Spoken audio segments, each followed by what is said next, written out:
Hi, my name's Veronica Carlson, and you are listening to Monster Kid Radio.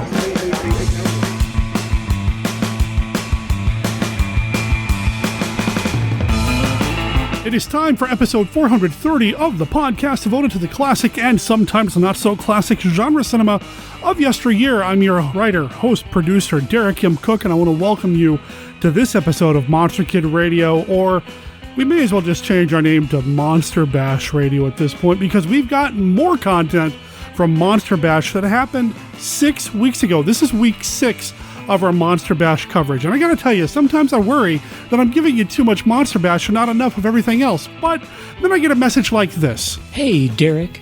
It's your boy Bill over at the upcoming Bill Watches Movies podcast.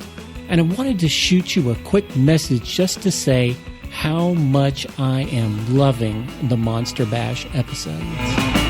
As I said before, this 2019 Bash was my first, and I had a wonderful time thanks to pretty much everyone who attended or volunteered.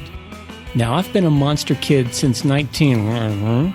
but I'm new to the Monster Kid fandom, so to speak. And it's wonderful to see how you and Monster Kid Radio, Rod over at the Bloody Pit, Jeff and Richard from the Classic Horrors Club, and finally Mary, Nick, and Juan over at the B Movie Cast kind of allow us to keep that fresh, fragrant Monster Bash feeling all year long.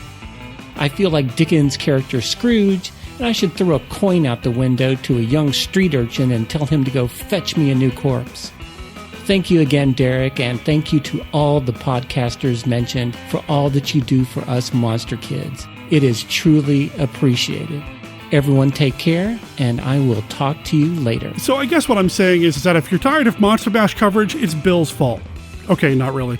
And actually, in all seriousness, Bill, thank you for sending that message in. I appreciate it, and, Monster Bash is just something special, and I am so glad that you've discovered this online fandom, this virtual tribe, so to speak, of all of us Monster Kids who love this stuff.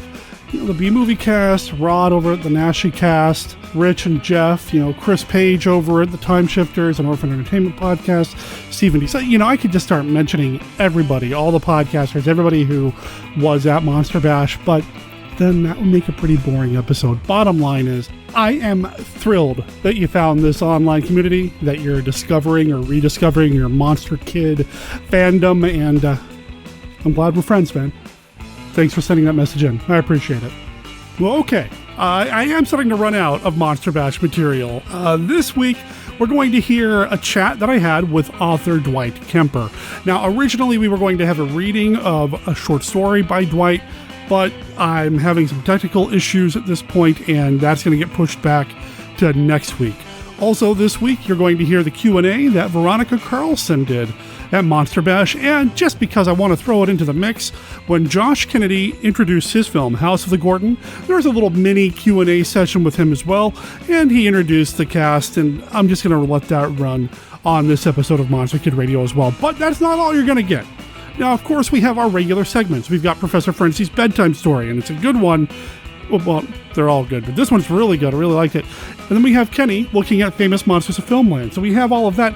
And Monster Kid Radio listeners, I'm thrilled to have Stephen D. Sullivan on this episode of Monster Kid Radio to announce the winners of the Monster Rally Retro Awards, or the Rallies, of the Best Actor, Actress, Director, Movie, and Monsters of 1935, 1945, and 1955. If you're just now joining us or you're not familiar with the Rallies, well, we're going to tell you what they are before we announce the winners. So stay tuned. That's coming. We've got all of that coming in this episode of Monster Kid Radio. So let's go ahead and get into it right after this.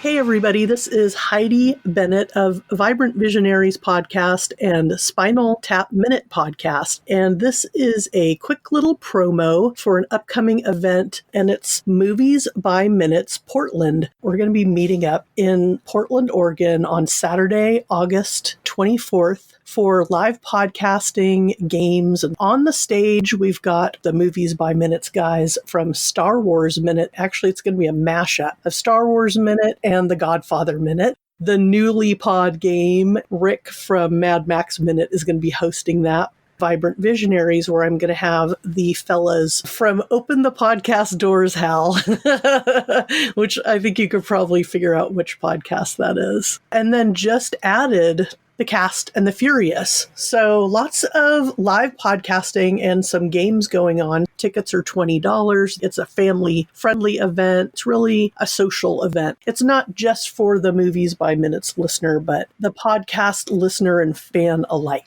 Go to moviesbyminutes.com/Portland. That's moviesbyminutes.com/Portland to buy tickets. Again, tickets are $20. See you in Portland. Enter the forbidden shrine of the four elements as the visual sorcery of Dinorama swirls you through danger after danger after danger. The monster hornet, Walrus Giganticus, Mammoth Minotaur, in the newest and most spectacular Sinbad adventure of them all, Sinbad and the Eye of the Tiger.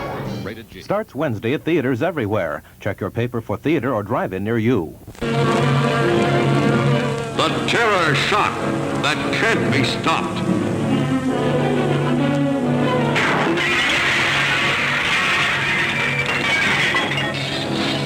You're not God. You're not even human.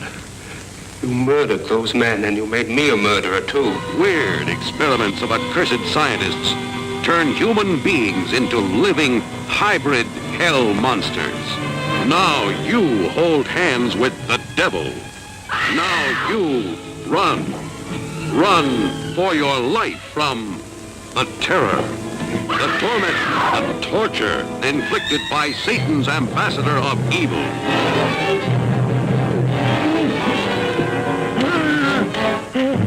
The next victim could be you. Or you. Or you. Caught forever by the curse of the fly.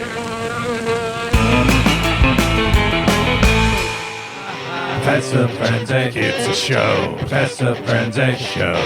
Professor Frenzy, it's a show. Professor Frenzy, show. Welcome to Professor Frenzy's Bedtime Stories, created especially for Monster Kid Radio. My name is Jerry Green. In this segment, I'm going to tell you a story from EC Horror Comics. Today's story is The Dead Will Return. It's from the Vault of Horror number 13, the June-July issue from 1950. It was written by Bill Gaines and Al Feldstein, and the art was by Al Feldstein. So sit back, relax, while I tell this soggy tale. Bert rows a small dinghy into the sea, and he tells his girlfriend Flo to push the dead body of her husband overboard while a lighthouse shines in the distance ashore. She pushes her husband Hank's limp and lifeless body into the drink. Bert and Flo had been having an affair. Hank was the lighthouse keeper, and they believed he had $16,000 hidden somewhere in the lighthouse. Flo planned on telling people that Hank was on a fishing trip and didn't come home. When his body washed up on shore somewhere along the coast, they would say that it was obviously a fishing accident. Bert and Flo searched the lighthouse to find the cash so that they could run away together. They were unable to find the sum in the lighthouse, so Flo went to search the beachside storehouse. Flo screamed. Hank's lifeless body had washed up onto shore right at the lighthouse.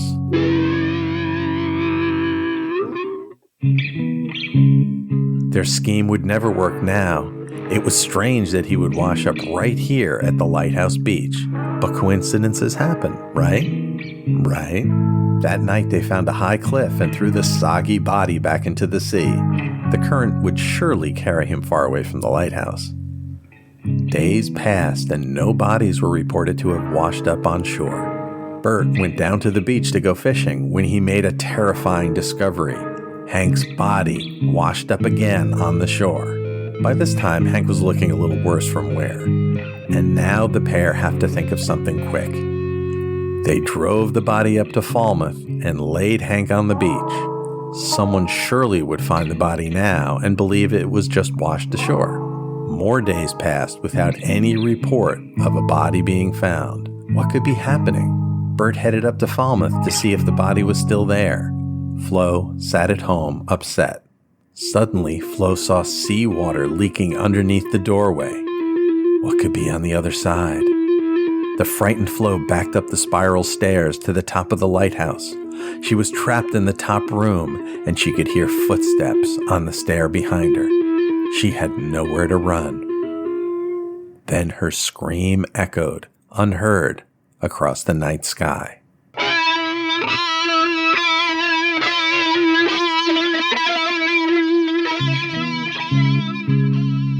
Soon, Bert drove up in his car. Why was the lighthouse's light extinguished? He went into the lighthouse and saw the watery trail up the stairs. He followed up to the top room, not anxious to tell Flo that Hank's body was missing from the beach. Another scream echoed in the night.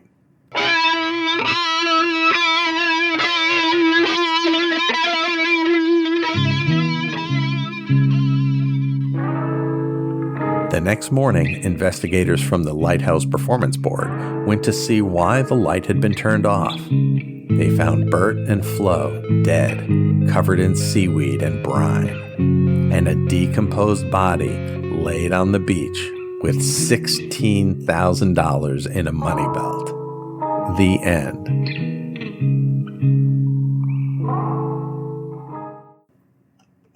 I hope you enjoyed my floating of this story.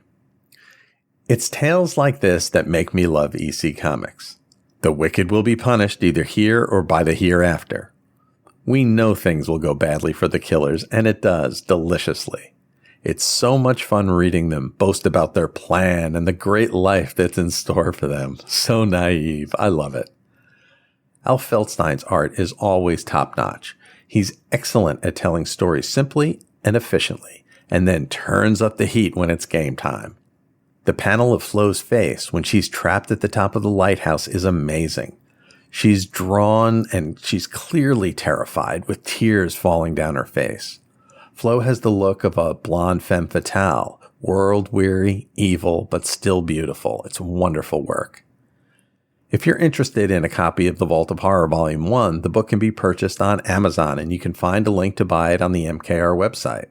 I hope you enjoyed the story. My name is Jerry Green, and you can find me on my podcast, The Professor Frenzy Show, where we talk about new indie comics, and Bat Books for Beginners, where we talk about historical Batman and Bat Family comics. You can also catch me on Twitter at Professor Frenzy, and search for Professor Frenzy on YouTube, where you can find The Professor Frenzy Show and some exciting projects we have coming up. Stay tuned, and thanks for listening. Professor Frenzy, it's a show. Professor Frenzy Show.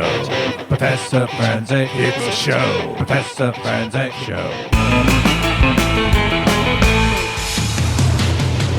Do you enjoy movies like Carnival of Souls, The Mole People, Black Sunday, and The Tingler? Do you find yourself late at night reading magazines such as Filmmax, Chiller Theater, or Monster Bash? Do you love vintage television programs like Sky King, Outer Limits, and The Time Tunnel? Do you find yourself surfing the net looking for the next monster movie festival or expo? Do you enjoy hearing anecdotes, cinematic details, and unusual insights into some of your favorite movies? If you answered yes to any of the above, tune into B-Movie-Cast at bmoviecast.com. Hey, you want to die, huh? Rev it up.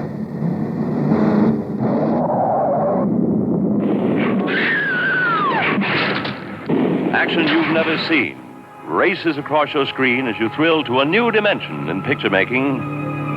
Carnival of Souls.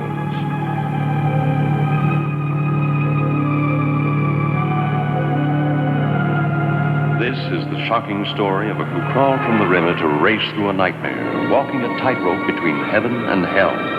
From the unreal, she crashes through to reality. But try as she will to lead a normal life, she is torn from her goal. There's no privacy in a life she's ever watched, tormented. Either it's her neighbor, desirous of her physically, watching her with his leering eye, or it's the evil eye of the man who taunts her, the man who wants her. From the bottom of the river they come. They reach for her. They demand that she dance with them at the Carnival of Souls. She is a girl driven mad by the relentless forces of the beyond. He will not relent as he comes for her again and again. She whirls between the real and the unreal, trying to cling to life. I like being with you, really I do. I don't want to be alone tonight. I want to be near you. Honey, you don't want to go in there all by yourself, do you? But she must watch herself in death. She must dance at the Carnival of Souls held just for her. For they have come for her for the last time, claiming her as one of their own. Carnival of Souls arouses such emotion that the management has been forced to state positively no refunds. Carnival of Souls is the shocker of all time, guaranteed to sweep you into a new dimension of picture making. You can't afford to miss Carnival of Souls. You want me to do a sound check? I'm watching my levels right now. Test check, test check, test check. We are good, man. All right. So we just did a sound check, a test of levels with Dwight Kemper, author extraordinaire, the man wearing the Beetlejuice suit. How you doing, man? I'm doing well. I'm dressed for radio, so that it can come bursting through the radio waves right into the living rooms of the dozens of people who listen to your broadcast. Dozens of people.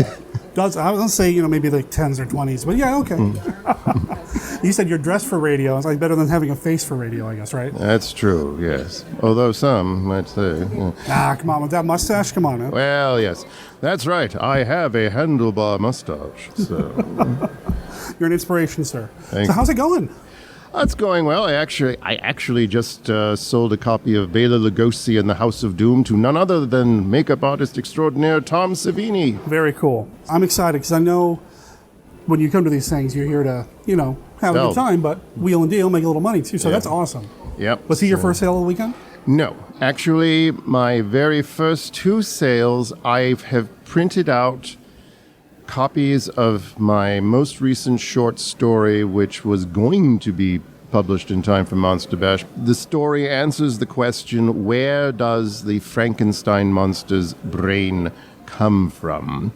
And if we can actually coordinate it properly this weekend, I will do a reading of it so that you can actually play it on your broadcast. Well, and I was going to say, that's the plan. So listeners, stay tuned, because I'm sure at some point Dwight and I will make it happen, so you will hear it on an upcoming episode of Monster Kid Radio, if not later in this very episode. So don't change that podcast dial. Yes, because the name of this short story is Dysfunctional Cerebri. You wrote it. Come on, man. I know. I didn't write the damn label on the stupid jar. So, I wrote everything else, but not that. Okay. But that's the title of it. It's the title of the label on the jar with the abnormal brain in it. So yeah, it's my fault that I actually gave it a title I can't pronounce properly. So other than selling as many copies of your books as possible, what else are you looking forward to this weekend? Well, getting together with other monster kids. Are there any other guests you're looking to spend time with or meet here? I've already met up with a bunch of Facebook friends that I had to kind of look up to see. Oh, that one. Okay. And him. Okay. That's who that is. All right. So I did that in the elevator coming down. Yes. So, yeah, coordinating with them as well. I actually got to go swimming in the pool here. It's an indoor-outdoor pool with a tunnel between the two, so that you're indoors, then you go through this tunnel, and then you're outdoors. And doing it since we have Rico Browning here, I actually did swim in the manner of the creature from the Black Lagoon, just to get the right effect. Now, you've met Rico before, right? Yes, I've met him at like 3 other conventions, plus a couple of times here, and I also met Julie Adams at those same conventions, who I dearly miss. Lovely lady. Yeah, we all do. She was actually rather excited when I asked her questions, not about the creature from the Black Lagoon, but about her appearance in Mr. Ring in Kolchak the Night Stalker. So I remember you telling me about that last time. Yeah. Yep. Yeah, she's going to be missed. And I guess, was there a tribute happening to her at some point this weekend? I thought I saw something. We already had it. Okay. Witch's Dungeon is putting together a documentary, and they showed us raw footage of not only her, but Zachary and a couple of other people. So yes, that was nice to see. So, and I've actually met Zachary on a couple of occasions. In fact, I don't know if I've told you the story, but Zachary was, in this tent area with like Adam West and Barbara Eden and things like that. And he's in this giant throne, and I'm just basically going over to say hi, and he goes, "Oh, hello," and then he takes a DVD out of his pile of DVDs, and he asked, "And what's your name?" And I said, "Well, my name is Dwight, and I know your name is Zachary." And then suddenly he's writing on the DVD cover, and then hands it to me, and I said, "Well, I guess I better pay for this since he's already gone to the trouble to autograph it for me." So is that what you do when you're trying to sell your books then? It's like, "Hey, what's your name?" Well, I'm going to give that a shot. Just to see if that works, but so then I think you have to be like 90 years old and in ghoulish makeup to get away with that. Oh, but, okay. I'm only 61. I have a ways to go before I can actually get away with that sort of thing. It says, "Oh, just buy the book. He's just a crazy old guy." So, now we got the old standby here. Yes. The infamous Classic 5. Yes, indeed. All right, here we go. Card number 1 is a universal card. Do you prefer... Oh, and you can do the voice for both of these characters, probably. Okay. Dwight Fry is Renfield or Fritz? Well, let's see. As Renfield, he would be more like, "Who wants to deal with flies when I can have nice, juicy spiders?"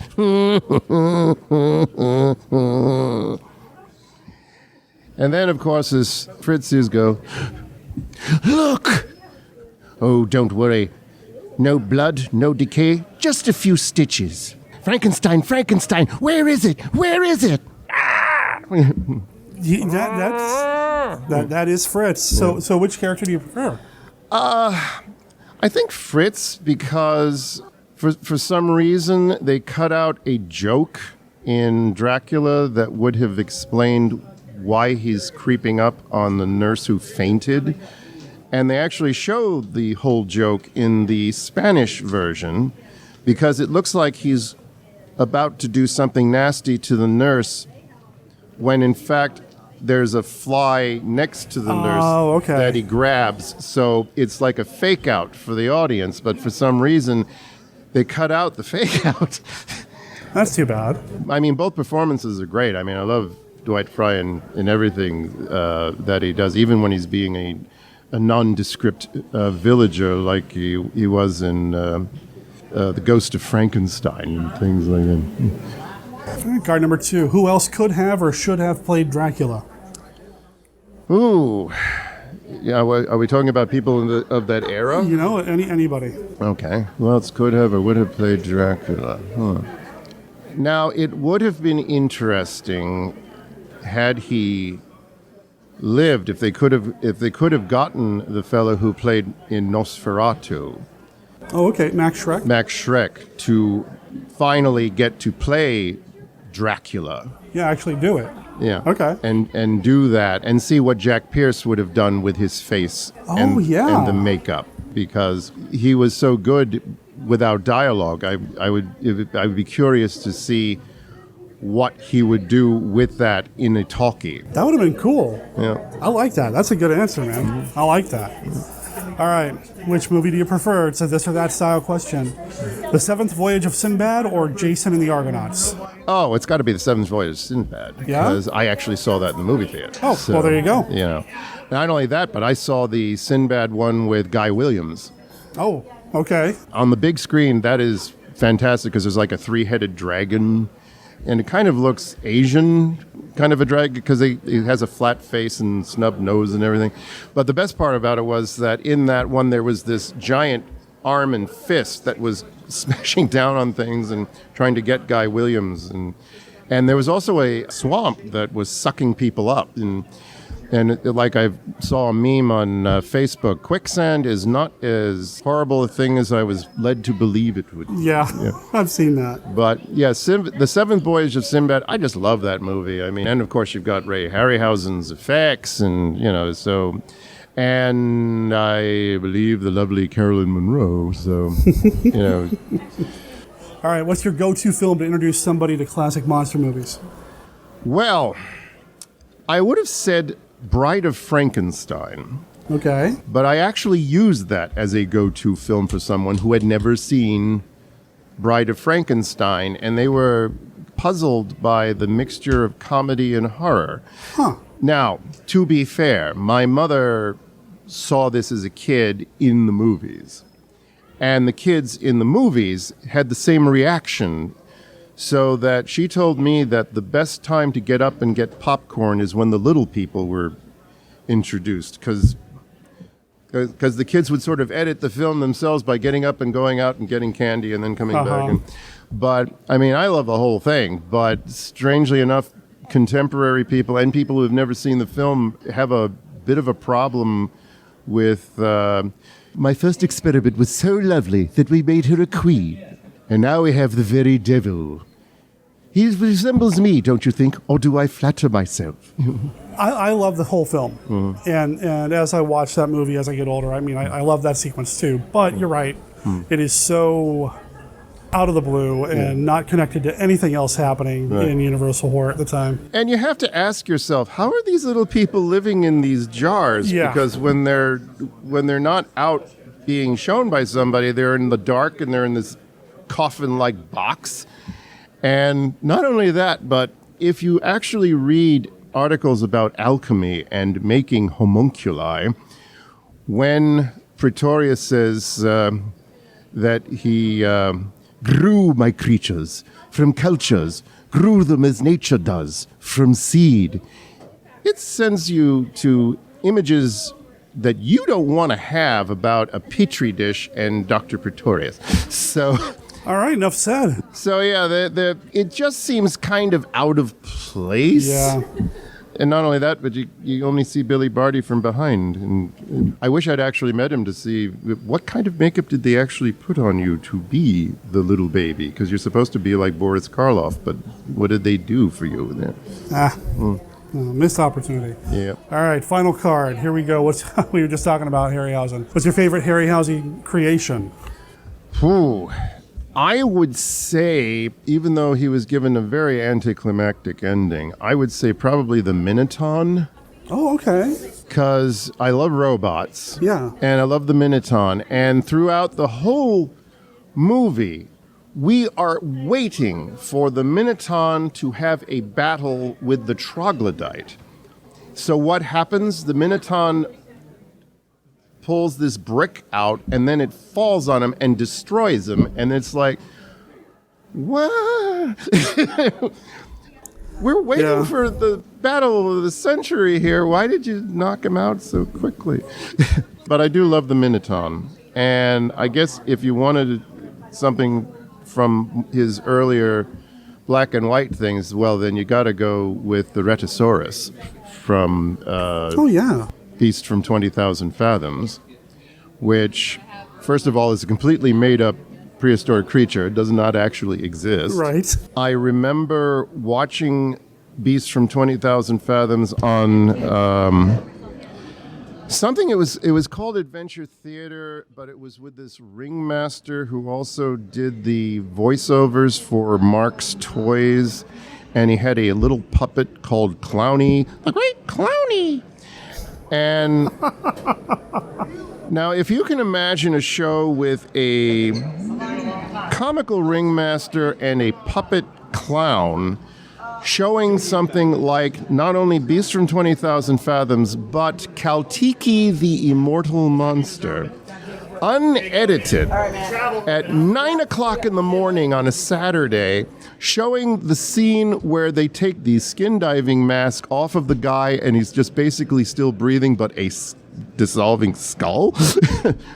And he would actually announce the movies like, and in the center ring we have Kaltiki the Immortal Monster. So that it was the weirdest show ever. I thought it was a fever dream until on Facebook they actually had a page dedicated to this guy, and his son was actually answering questions. And I said, did I imagine this, or did he really do this sort of thing? And he said, yeah, it was called Adventure Theater.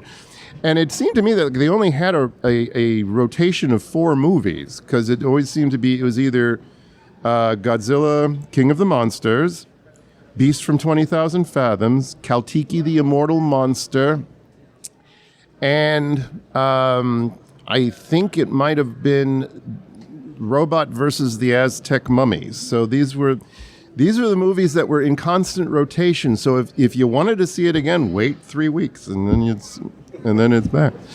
So, yep, I've actually forgotten what your original question was. I don't even remember.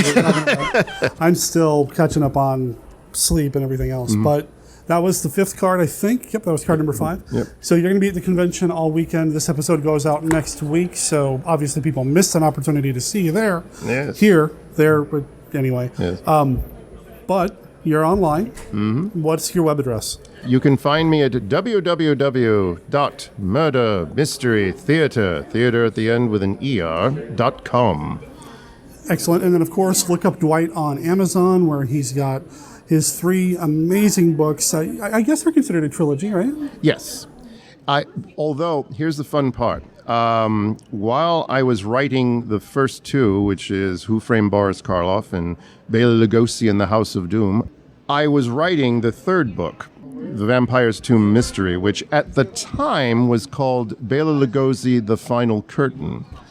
But for legal reasons, I couldn't use the name Bela Lugosi, so I had to change his name to Armand Tesla. So calling it Armand Tesla, The Final Curtain, just wouldn't have made sense. So, and maybe this isn't something for the show, but if you would use the name Bela Lugosi in House of Doom, why not? Okay, here's the story about that, and you can use it or not use it as you see fit. Midnight Marquis told me that they had told Bela Jr. that I was writing these books. Somehow, they didn't actually tell him. And the only reason I found that out was because I was being interviewed on another radio show for NPR, and they tried to contact Bela Jr. to ask him to be on the show, because I'd already gotten Sarah Karloff to be on the show for Who Framed Boris Karloff. So the guy tried to get... So he had never heard of these books, so I had to call him, and I said, but Midnight Marquis assured me that you were okay with it, so I had to actually send him copies of the emails where they actually said that they had spoken to him and everything was fine. So he asked me, he said, well, I can't really do anything about the other books, but, because I sent him the book, the manuscript to the 3rd book, and I guess it was just too close to home because it was very well researched. I mean, everything in it is... Well, I mean, you do that with all the books. Right. Very well researched. Yeah. Now, in the 3rd one in particular, I actually took lines that people actually said in documentaries to have them say during situations that had to do with Bela Lugosi's funeral and things like that. And I, even spoke to some folks that were associated with Ed Wood and found out what they were doing at the time. So very well researched, but I guess it was just a little too close to home because it was not his dad and his best, even though I treated him as well as I possibly could. So the thing about your books, and listeners, I know we haven't talked about them in a while, which is a shame. I definitely need to do that because I love the books. Mm-hmm. I think, Dwight, you have really nailed the voices of these historical characters. Mm-hmm. And there is a real sense of, here's a big word, verisimilitude. Ah. No, there's this sense of reality because you did do the research. Yep. It just works. And I do like the books quite a bit. I wish they had a 4th. Well, so far the closest that we have to that is the anthology book that Brad Braddock is compiling, where I contributed a story called The Abominable Inspector Krogh. Okay. And in that, first of all, it's a title I can pronounce. In that, it answers a question, because when I wrote Who Framed Boris Karloff, I had to watch Son of Frankenstein 100 times because there's very little material research stuff that you can... In fact, apart from Gregory Mank's film book on it, there's nothing. So I had to guess where the sets were and all that, which I hate doing. And later on, I actually found out from Donnie Dunnigan that the Sulphur Pit set was actually a tower that you had to climb a ladder to get up to the top of it. So it was a tower. It was all built as one whole thing, and with the crypts and everything else. And Mank's book had an article which suggested that it was actually sunk into the floor and of the set, so that's the way I wrote it. And I wish I'd talked to Donnie before that, but you got to do what you can. But anyway, I'm very meticulous in the research, and I try and get every little bit of information that I can. But it's not just me, because Sarah Karloff told me that her mother had a infection after having a cesarean, having her. So she was stuck in the hospital for 3 weeks during the course of the mystery. So I used that as part of the mystery. And in the second book, Ron Palumbo and his partner, who wrote Abbott and Costello in Hollywood, actually invited me to see their research material on the making of Bud Abbott and Lou Costello Meet Frankenstein. So I'm not just guessing about anything in that book. I needed to know, because there's a famous blooper where Bela Lugosi's coming downstairs saying, "How careless. You should be careful. A person could get killed that way." And coming behind him, is Bobby Barber in the Jekyll and Hyde outfit that Lou Costello sports in the locker room scene. And Bela Lugosi does not look pleased that this scene was interrupted. But I needed to know what take that was. Turned out it was take one, because they actually had all the takes with the... Oh, wow. I would say clapper boards, but they really aren't clapper boards. They're actually something that's built into the camera that goes over the lens, gives you the scene number and everything else, and then you hear a beep. And the other thing that I discovered was that Charles Barton, the director, never once says action. When he starts a scene, this is what he says: "Here we go." And that's what he says. So that's how I wrote it in the book. Because originally I had a clapper board and then action, and then I found out all this stuff. And I also found out that the scene with the rowboat is actually shot in Lubin Lake, which was named after Harry Lubin, who did the Francis the Talking Mule pictures and later Mr. Ed on television. So I found out everything. I found out what costumes Lou Costello wore on that particular day. I found out that apparently there's a candle that actually has a battery pack. Okay. And I'm still trying to figure out, those all look like real flames to me, where the heck the battery pack comes from. And there are rubber chains on the set of the dungeon scene where the monster is in the monster chair. But most important of all, I discovered, and thanks to an article that they gave me, I found out that the entire castle, the whole thing, was built on 2 sound stages with the doors open, so that it was like 2 stories, including the dungeon, there was actually a tank for the moat where they say broom closet. That's all one thing. They're not separate scenes. They're not separate. It's all, what you're seeing is what you're getting. They built the whole freaking castle on these 2 sound stages, and they would close the fire doors at night when they close the thing up. That's the kind of dedication that they had to putting this thing together. That's awesome. And that's the kind of research that goes into these books. So anyway, using that kind of research, I tried to do the same thing with the Vampires 2 mystery. But like I say, I think it was just a little bit hurtful, even though I didn't mean it to be. And so he asked me to come up with another name. And so that's why he's Armand Tesla, because in the Columbia Pictures, The Return of the Vampire, Bela Lugosi is playing Dracula, but He's dressed like Dracula. He talks like Dracula. He looks like Dracula. But he isn't Dracula. He's Armand Tesla. So It's all but in name only. right. Yeah. So I decided to use the same name for the same reason. Hey, it works. Whatever works, man. I've had people ask me, are you ever going to do a version with Bela Lugosi so they don't have to change the name in their heads? And when Midnight Marquee took over the publishing of it when the other publisher folded, they tried to get Bela Lugosi Jr. to go along with it, but they couldn't. Well, that's too bad. I mean, the book, you still know it's Bela. I mean, when you're reading the book, you still know it's Bela. So I will make sure there are links to Dwight's Amazon page as well as his website in the show notes. And of course, Dwight, I'll see you around all weekend, man. Yes. And do look for Chillers, stories inspired by classic horror films. So my inspiration was Son of Frankenstein, and other people have other things, and I actually was one of the people responsible for proofreading and making sure everything was according to Hoyle. So eventually that's coming out, and Brad Braddock will be able to tell you more about it.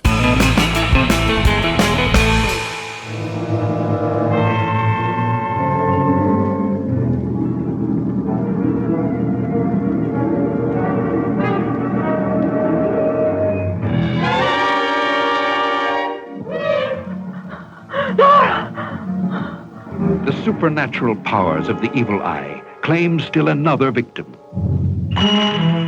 Its malevolent enjoyment of tantalizing torture hangs threateningly over John Saxon, Letitia Roman, and Valentina Corteza. Oh, she was always against me. She hated me. Madness and the maddening aura that destroys reason fills their every breath with the smell of death.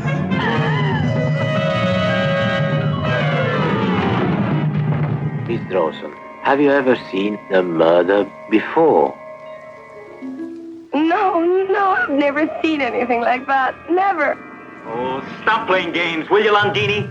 I don't know what you're trying to do, but I know that you're involved in this. Perhaps Nora has seen the killer. But how do we know that he hasn't seen her? The evil eye, like relentless tides, reaches out for them. And they defiantly hold ecstasy and horror in their arms and touch lips with terror, while the evil eye watches their every kiss and invades their subconscious.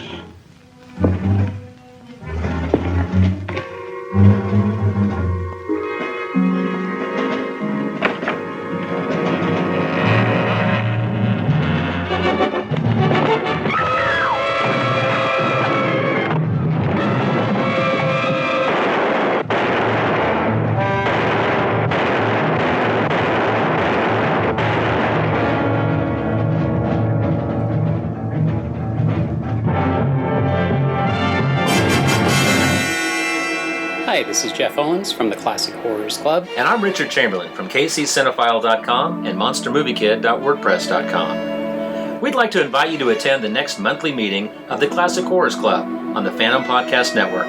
We think you'll enjoy our show, but don't take our word for it. Let's ask some of our listeners what they think. Excuse me, sir. What did you say after listening to the Classic Horrors Club podcast? I'll never smile again. Wow, that's a little mean. How about you, sir? Would you recommend the Classic Horrors Club podcast? It would be very dangerous, not only for you, but for others. Well, we do talk about classic horror, from Silent Scream to Halloween and everything scary in between, but I don't think I'd call it dangerous. I think that's enough from our listeners. I've always said we have the, best fans?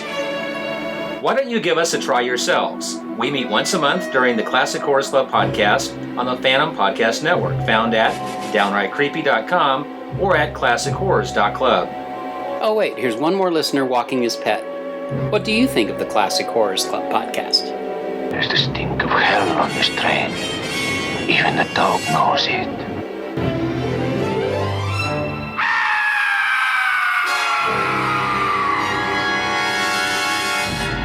We interrupt this program to bring you the following special announcement.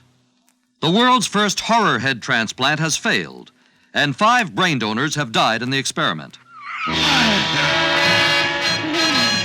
Now you can see it all at your local theater in Beast of Blood. And on the same show, Curse of the Vampires, both brand new in gory color. You'll see a mad fiend transplant human heads in the Cave of Horrors and encounter stunning, screaming, shocking terror as it lives. A monster's head detached from its body, causing savage and inhuman destruction. More fantastic than science, more shocking than fantasy, the creature without a head, controlled by an insane artificial brain. Beast of Blood. Don't miss Beast of Blood and Curse of the Vampires, both rated GP.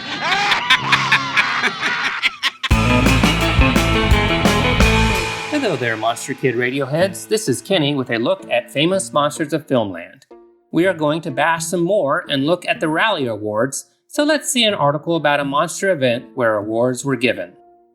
The article is entitled Dracula Flies Again and is written by Paul Linden.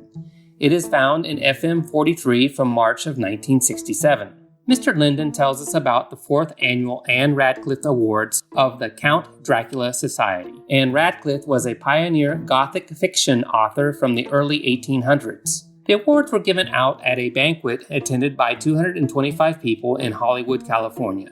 Those honored were author Robert Bloch, FM editor Forrest J. Ackerman, makeup artist Don Post, and the great Lon Chaney Jr. Here are some highlights from Paul's report. For their various contributions to Gothic excellence, the winners received their handsome framed scrolls. Robert Bloch received an Anne Radcliffe Award for his Hitchcock television hour, The Sign of Satan, adapted from his weird tale, Return to the Sabbath, and starring Christopher Lee. In making his acceptance speech, Mr. Bloch had such observations as, "When you stop and think about it, wasn't Bela Lugosi the original Batman? Wasn't it horrible in the papers recently about that insane murderer who killed people so that he could cut out their insides and restring his tennis rackets? I say that took a lot of guts. When I wrote Psycho, I never dreamed people would go crazy over it. And I believe there will always be a Dracula Society, because it's the one club that has a stake in the future." Then it was time for Don Post and his assistant to step forward and receive their rewards. They were very fortunate to be introduced by a monster movie star, Carol Luna Borland, who played opposite Bela Lugosi in Mark of the Vampire. Miss Borland, in dramatic movie actress fashion, told several interesting anecdotes, among them one about how she had been horrified when she visited the cellar of the Magic Castle to see the wax figure of Dracula there and discovered a blasphemous boo-boo. They had given him brown eyes, she cried. Bela with brown eyes. They were such an unmistakable blue. Caged near Bela was King Kong, and when I looked closely at him, I realized what had happened. They had given King Kong's brown eyes to Bela. She concluded by saying she was gratified the last time she visited the wine cellar of the Magic Castle to observe that Bela's eyes were now blue. But honestly, fellas, she said, I'd have given you the award anyway. In accepting the plaque, Vern Langdon spoke for his boss, saying, I do my level best to build an image for Don befitting the master maker of monster masks, but I just can't convince anyone he's a frightening person. Like Moby Dick, he always blows it. Under his breath, Don managed to scare Vern, though. He said, You're fired. For the audience's sake, however, he expressed his thanks. In an evening memorable for unusual entertainments, we now came to the absolute highlight, Lon Chaney. They called his father the man of 1,000 faces. Lon might be called the man of 1,000 deaths. In fact, he even played in a picture called I Died 1,000 Deaths. But taking a cue from the title of another of his films, I prefer to call him, ladies and gentlemen, the Indestructible Man. And to a thunderous applause, Lon Chaney left his table and made his way up onto the stage and into the mouth of the great red devil from which all acceptance speeches were delivered. What followed was totally unexpected and never to be forgotten. Following the pattern set by those before him, Lon first made some humorous remarks. In movies, I have been paid for 4 things, he said. For being ugly, that I can't help. For scaring people, at that he threw up his hands, made a horrible face, and growled. For acting dumb, and if I go on talking much longer, I'll just prove it. The 4th thing, I regret to say, I cannot for the life of me remember at the moment. Undoubtedly, some reader present will remember it and write in to Fangmail so it can be included in a future issue. But Lon proved he was no dummy by pointing out that something which everyone else had overlooked.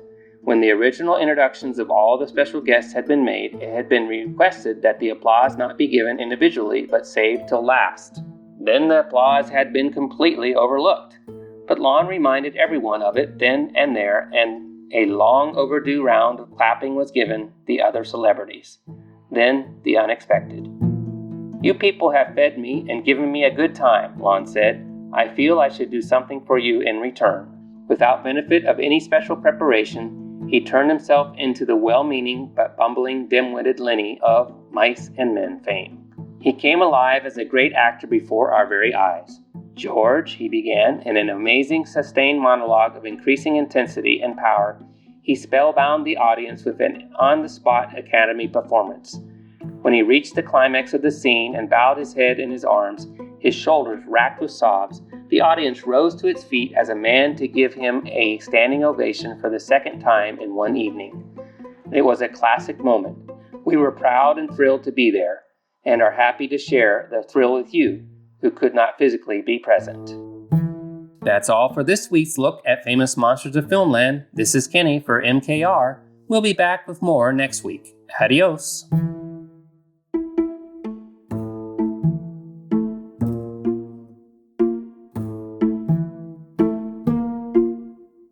Wasn't it horrible in the papers recently about that insane murderer who killed people so that he could cut out their insides and restring his tennis rackets? I say that took a lot of guts.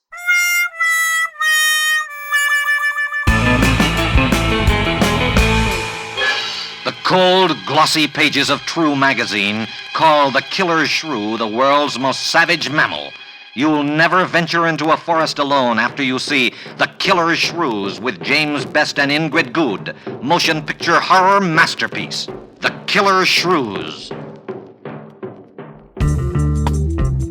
Hello, this is Rod Barnett. I'm the host of The Bloody Pit, the podcast that examines films from across the decades. On The Bloody Pit, we have several ongoing series of shows within the show focused on specific things in genre cinema that I and my co-hosts find fascinating. There's a long-running series focused on Italian maestro Antonio Margheriti's films from the 1960s all the way up through 1990. There's an on-again, off-again series focused on 1970s science fiction films. There's an in-depth look at the Western movies that William Castle made before he struck out on his own and became the horror auteur that we know and love. A look at the classic Coffin Joe films from Brazil. And our long-term project to look at every Universal horror film made in the 1940s. That's a long project, people. It's going to take us a long time. Sprinkled in amongst those are various other episodes focused on other stranger areas of cinema, like Lucio Fulci, Dario Argento, and even some obscure British crime films from time to time. So join me and my rotating crew of co-hosts as we examine the stranger side of cinema through an exploitation lens. Except when we don't? Yeah, you never really know exactly what to expect on The Bloody Pit. So join me for The Bloody Pit.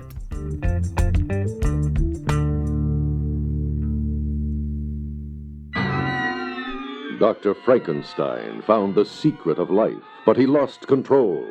Now, in a screen thriller, Frankenstein's Castle of Freaks, his monstrous creations, fantastic creatures break free. See Rossano Brazzi, Michael Dunn, Edmund Purdom, and international beauty Christiane Royce in Frankenstein's Castle of Freaks. Rated PG, parental guidance suggested.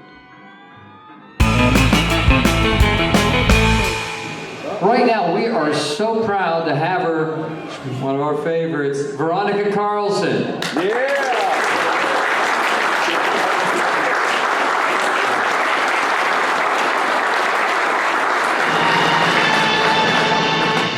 No coffin could ever hold him. No door could ever bar his way. He is back from the dead, Dracula has risen from the grave. When I first got the role of Dracula, was risen from the grave in Maria, Peter came to the studio because they were presenting the Queen's Award of Industry to Hammer, and I was lucky enough to be there. And I mean, here's the Johnny-come-lately, never having anything to do with Hammer before. I was in costume, of course, as Maria, and Barbara was in costume as the barmaid.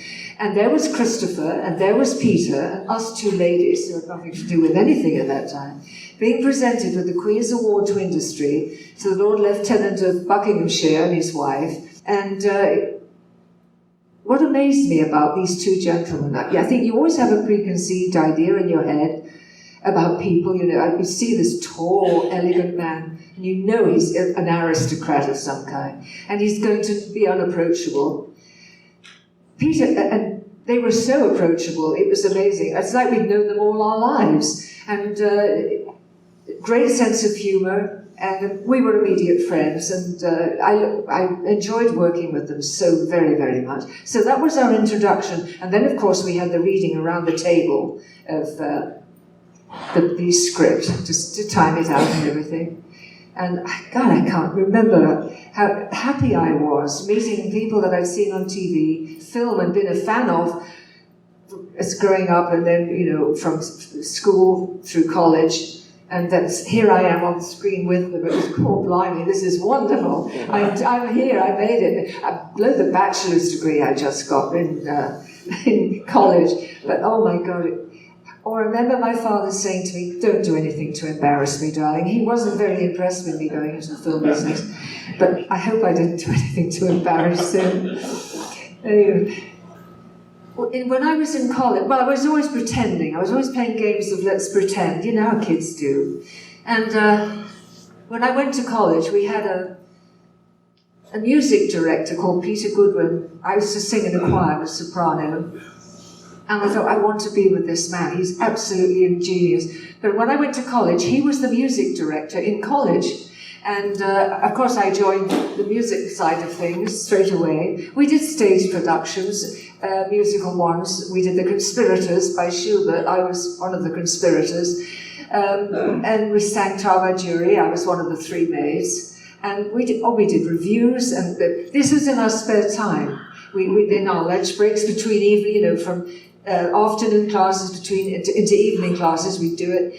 It was a constant joy. I mean, Peter Goodwin said to me years later, those were the happiest 4 years of his teaching career.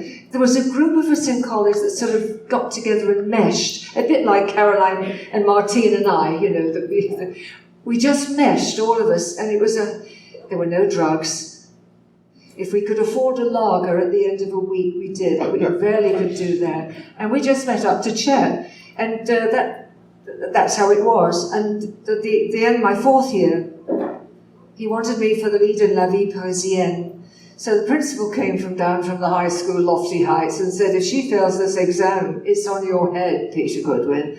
So I couldn't do it. And I was very upset about that. But I understood why. You know, you can't cheat an art exam. I mean, you're there doing it on the easel, you can't cheat. But but I got through my college years very well. And they were very happy years. But during that year, I remember going to the theatre to see a Hammer movie, and I skived off a class. And I thought it was only me that did it with a friend. And I thought, we both said, they'll never notice us go away. But what we didn't know, other people said exactly the same thing. And when Mr. Shepperson got to the class, there was nobody there. So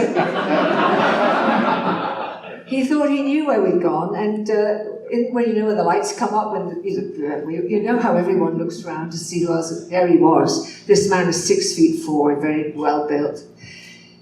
And we all looked at him and he said, I want each one of you back in class as soon as this film is over. He let us see the film. And he said, and when we got back to class, he said, don't forget, I've passed my exams. You haven't passed yours yet. But we never skived off again. But it was a Hammer movie. And we were all fans of Hammer. And I used to think, I'll be up there one day. I will be up there one day. I didn't know how. I just knew it would happen. Christopher had a great sense of humour. He'd go out and whack a few golf balls every now and then into Black Park or wherever he was. I asked him one day how heavy his cloak was. He didn't say a word. He took it off and put it round my shoulders, and my legs nearly gave way. It weighed about 25 pounds. It was incredibly heavy.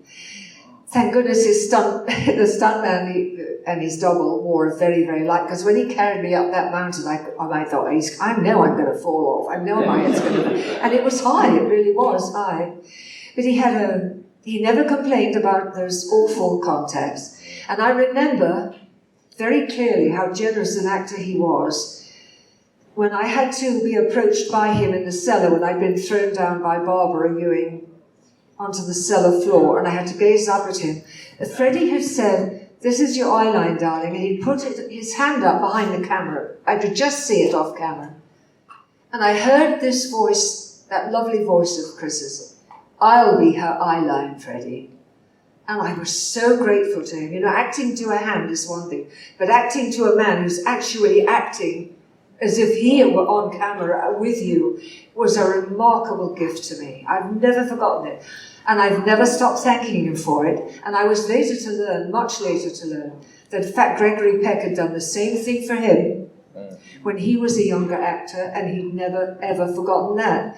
And it stayed with me. But he was a generous, thoughtful, kind man. And when I asked him to sit for me for that sketch, I wanted to give him a sketch. And it took 35 minutes, and I presented it to him. To think that he sat for me, I would never think of daring to ask. I don't know how I got the gall to do it, but that's how approachable he was. And he met my parents, and they thought the world of him. Everyone did. And I remember the scenes. We took Hammer very seriously. There was no joking around. When we took the scenes seriously, no laughter, and we all enjoyed it. We loved the spirit of that company and those films. And Christopher used to say, "You can be safely horrified. This is where you can sit and be safely horrified." And that's, I think, was a beautiful phrase to use for Hammer. I can transplant his brain. If I don't, it'll die through lack of oxygen. In his nightmare mind, one more horror, one last horrendous act.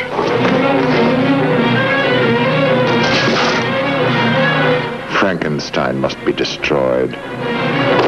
Oh, poor Terry, always with a cane. He was always walking into traffic. Nobody understood why. And he was always getting done in, you know. He was a great contrast to Freddie Francis. And I think that was a good time for me because he thought I knew what I was doing, which was very encouraging, you know, for a start. And I remember the first day of filming, we were sitting on the stairs, Peter and I, and we were going to do my death scene. This is the first day of shooting. So, as if I'm not sitting there, Terry comes up to both of us and looks at Peter and said, "So how would you like to kill her, Peter?" And Peter said, "I've been giving that a lot of thought, dear Terry." So I waited with bated breath to see. And he said yes. And he said, and so Peter went through the motions. He said, "I thought if I had a scalpel and embraced her onto the scalpel and it would go into her, oh, what a wonderful idea, excellent idea. Yes, I think that's a good idea. Well, put a wooden block." Nobody asked me. It was like I wasn't there. And I tried to, anyway, it was all done. It was all settled without me being there. Well, you know, I was there, but not according to them. So I had a wooden block attached underneath my blouse, and so protected me, obviously. And we did the death scene that first day, and I died, I think. But I said, "Please, may I die with my eyes open?" "Certainly not, darling. It would never get past the censors," he said. Can you imagine? That's how it was. I wanted to die with my eyes open. I thought it would be to great effect. Anyway. But Peter I kept in touch with, and Joyce Broughton, his secretary.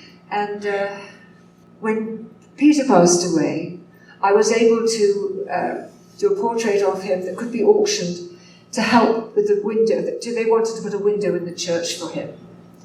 And it helped raise money. So I can use my work to benefit certain, you know, charities like pancreatic cancer. I've got one for Ralph Bates. Wayne Kinsey bought that one. The money goes to the charity. It was can put my work to good use sometimes, multiple sclerosis, things like that. Oh yeah, Michael was wonderful. Well, he was in every Hammer movie, wasn't he? And Mom was like, and Christopher would say, "Oh my goodness, we're starring in another Michael River movie." He loved him. Yeah, he was adored by everybody. He was a sparkling human being. He fairly sparkled like his little spectacles he would wear. And I'd go and watch him do the bar scenes with Barry Andrews. And we'd all be around just gazing at him. And he was rubbing the glass, cleaning the glasses. He was so approachable. And at one of the conventions I went to, much later years, I did a portrait of him. But anyway, that's another story. He was becoming very forgetful. I don't know if he had senile dementia or if it was something he didn't remember. And he was standing on stage and he was having all this applause. And he was just gazing as like, why am I here? This is amazing. Is this for me? And there wasn't a dry eye, you know, because you could see by his expression that he really didn't understand, but he did have a faraway memory that was coming back and knocking at the door. Do you know what I mean? And that was the last time I saw him. I've been so lucky to work with these people. Don't look. Shield your eyes. For on the day you look upon them, you will surely die. House of the Gorgon. Oh my God, the House of the Gorgon. Boy, oh boy, that was fun. Well, Josh is a dynamo, for a start, and of course I'm working with Martine. I've never worked with Martine and Caroline before. They're just very good friends. And first time I met Christopher Neame was then when we were there. It was like Hammer days again. We all got on, no trades unions to bother us and say, time to stop filming now. And I'm not moving that plant because it's in a pod. That's the gardener's job, and you know, that type of thing, because that was wrecking the film industry in Britain. And Josh was so creative. I have to tell you one very lovely story about Josh. He had a wind scene with the leaves. I don't know if you remember it. The leaves were scattering. And ages afterwards, when they sort of cleared it up, I saw Josh on his hands and knees, and other people on their hands and knees, looking for leaves. I thought, we can get leaves, they're outside, we can go pick some more. These were 4 very special leaves. And I asked him, he found the 4th one, and it must have taken 15 minutes, so it got blown under something. And I asked him, and he put them in a little velvet-lined box. And he collected them from Black Park, where we did so many pieces from Hammer Films. We were always doing something in Black Park. And he'd visited as a child at the age of 8. And he picked up 4 leaves from Black Park as a souvenir. And he put them in this little velvet-lined box, and the world was on its axis again. That's how he is. He's so... And he asked me to put the bust of... my lovely Michael Ripper on the bar. He said, Veronica, you've got to do that. You've got to be the one to put it on the bar. Little things like that all the way through. Josh's mother would come with lunch every day, the best meals. Oh my goodness, salads, just beautiful, lovely lady. And she'd bring us lunch and everyone was so glad to see her. Oh my goodness. And sangria on occasion. The first day was sangria and the last, but not the meantime. And Josh's father partook. It was a family affair. And we spent every day being happy. How can you beat that? And I swear the sun is bigger in Texas, because as we came out of the building, the sun just filled the sky as it was setting. It was a remarkable time. Very happy time. Another Hammer time, really. And if David Colton wants to come up, we have an additional surprise for you here. David Colton is coming up from the Rondo Awards. Veronica, that was wonderful, wasn't it? Yeah.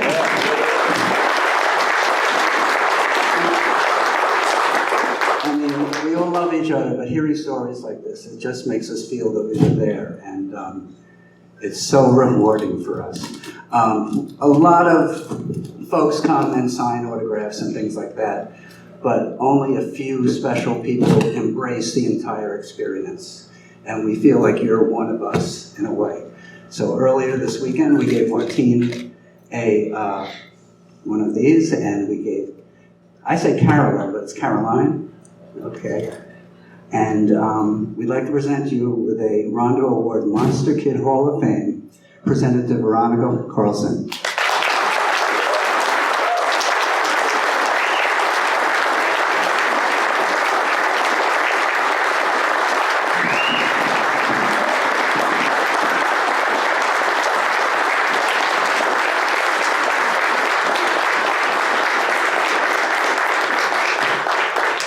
I didn't expect this.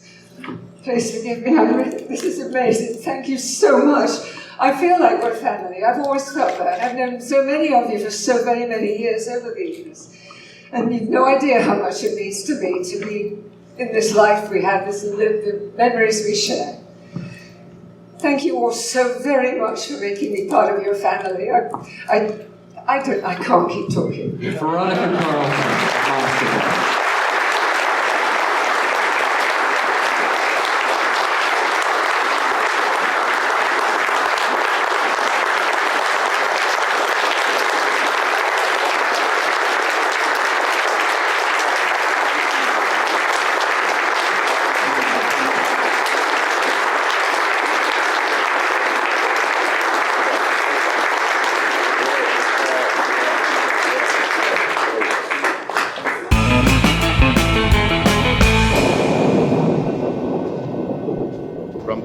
Genius of Roger Corman, who brought to the screen Edgar Allan Poe's most shocking horror tales, comes the ultimate in blood-chilling screen experiences, The Terror, starring the incomparable Boris Karloff. You think I'm mad, don't you? In the role he was born to play, The Terror, bedeviled by his own mad, all-consuming passions. With my own hands, I killed her. The Terror. His evil, mystic powers go beyond man's wildest imaginings. If he resists, kill him. American International presents The Terror, starring Boris Karloff, Dean of all horror demons, in this, his most demanding terrorization, The Terror, a film group production in Color and Vistascope. Vampires, werewolves, zombies. Yes, these things are real, but fortunately for those of us who can afford him, so is Mark Temple. And he's good. Real good.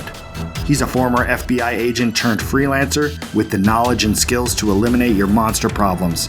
And his rates are negotiable. Monster Hunter for Hire, the first volume of the Supernatural Solutions, the Mark Temple Case Files, is now available in both ebook and paperback. Go to tinyurl.com/monsterhuntertemple to buy your copy of Derek M. Cook's latest book. Read about Mark Temple, the experienced professional now available to rid you of your supernatural, ghoulish, and monstrous pests. That's tinyurl.com/monsterhuntertemple. And don't worry, Mark Temple is discreet.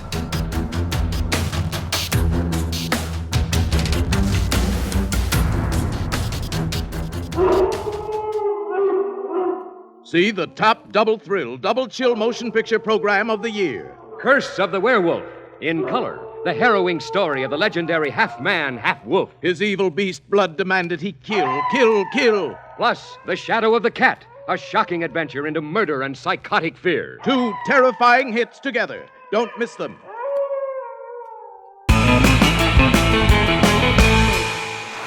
We're so happy to be premiering the House of the Gorgon here, and Josh Kennedy and I talked about it months and months and months ago, and now it's actually happening. So let's talk to Josh, producer, director, writer Josh Kennedy.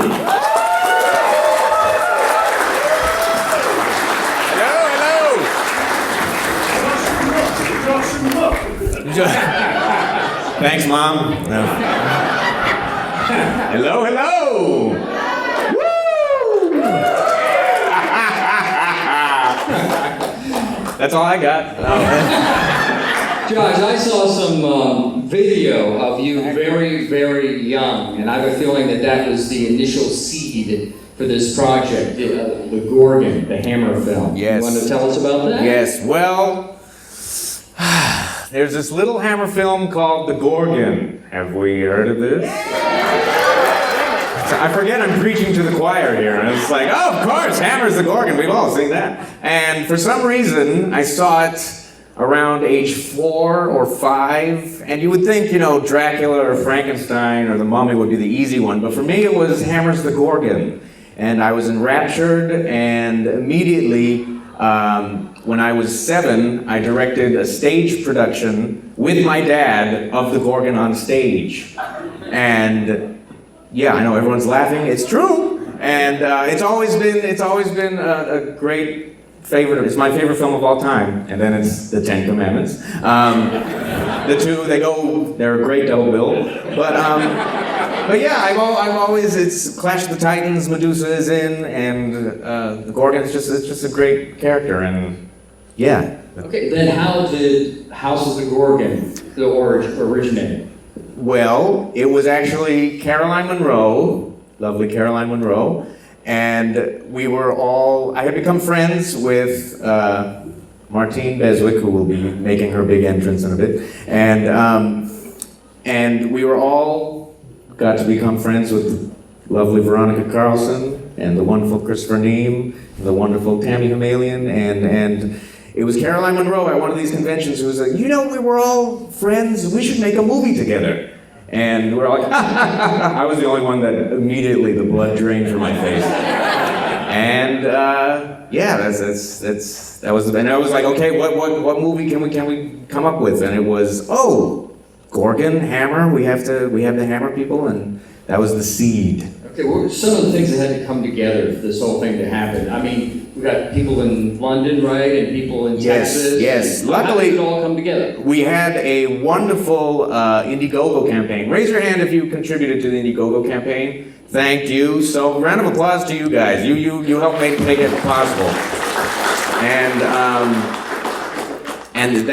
So then it was, we're all going to fly down. I'm from South Texas. And we flew everyone, my lovely cast, down to South Texas for 1 week to shoot. We only had the budget for 1 week. And we shot the whole thing in this this wedding banquet hall. It was a banquet hall where you have weddings and quinceañeras and parties and graduations. And we built all the sets in this tiny little banquet hall in Texas. And shot the whole thing in 5 days, and real Roger Corman style, and yeah, it was. I still can't believe. I mean, I'm still in awe that it happened. Why am I sitting here? What is this? Is this real life? Is this just fantasy? Yeah. How about Derek's contribution in post? Okay, Derek M. Cook, where you at? Yeah. He is Monster Kid Radio. He helped out with all of the crappy sound that I recorded. He came in and polished it up and made it sound beautiful. And also Mitch Gonzalez. Where's Mitch? Raise your hand. Can you stand up, sir? This guy created all of the snakes for the film. And fantastic. I'd also, where's Reaper Clark? Reaper Clark's over here. Round of applause for this guy. He channeled James Bernard and did the most James Bernard tribute score you will ever hear. And we all know James Bernard, when you watch Christopher Lee's Dracula, it's Dracula. There's a similar theme for this one, and I'm sure those of you with James Bernard ears will hear it. It was a big collaboration of all sorts of people. I hope I'm probably missing people, and I'm sorry. My brain is complete mush right now. I have no idea what's going on. But well, we've had been promoting Indie Creepy Classics and Monster Bash religiously, and I know you have on your pages, and the response has been just outstanding. So, and it's people have such fondness for the Hammer films, and you trying to emulate or giving a tribute to the Hammer films is just great. What are some of your other favorite Hammer films besides The Gorgon? I mean, it's hard for me to dislike a Hammer film. I'm sure there are many of you who feel that way. Brides of Dracula. I mean, I'll try and list just off the top of my head, the tributes that you'll see. And there are so many tributes in this film. There are paintings on the wall from different films, Hound of the Baskervilles, Fear in the Night, Brides of Dracula, Dracula's Risen from the Grave, Dracula AD 72, of course. I mean, I think this is the crowd that will appreciate the film. We get it. Yes, you will get it. And I am just overwhelmed. Look at, we're a packed house here. Who would have thought? And we're having another one at 10. Yes? Right, in case there's people that can hear us outside the doors, we'll be doing it again at 10 o'clock in here tonight. Yes. How about the gals? When you approached, were you all just really sitting talking together, or did you get a hold of Veronica and Martine and Christopher and Caroline? I know we were all separately. We were all having dinner that first time that Caroline said that, and then on the plane ride home back to Texas, I wrote on the vomit bag this idea for House of the Gorgon. And I mean, that's where the greatest ideas come from, right? And it all just snowballed. I see more promotional ideas coming off of that. Yeah, and it was unbelievable, and everything, the planets aligned, and everything worked out. Schedules lined up. I don't even know what to say. Well, let's. Why don't you introduce people? We'll have them come up and take a bow before we screen this film. Yes. Why don't you give us? We'll invite them up one at a time. Okay. First off, we have Miss. You all know her from. I feel like. Let me think. Hold on. I didn't plan for this.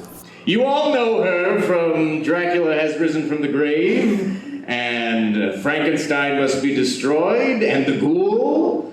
The lovely, exquisite, she plays Anna Banning in the film. We have the lovely Veronica Carlson.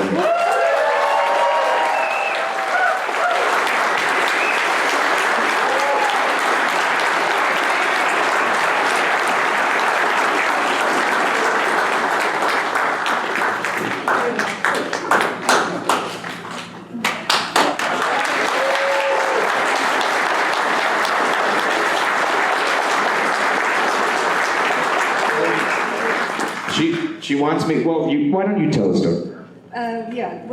Josh's attention to detail is startling, and I was asked in the bar scene. He had you won't notice it. I have to tell you, a small statuette, a little bust of Michael Ripper, and this gentleman said he insisted that I be the one to place it on the bar, and I've never forgotten that. That touched my heart. Because we all love Michael Ripper, right?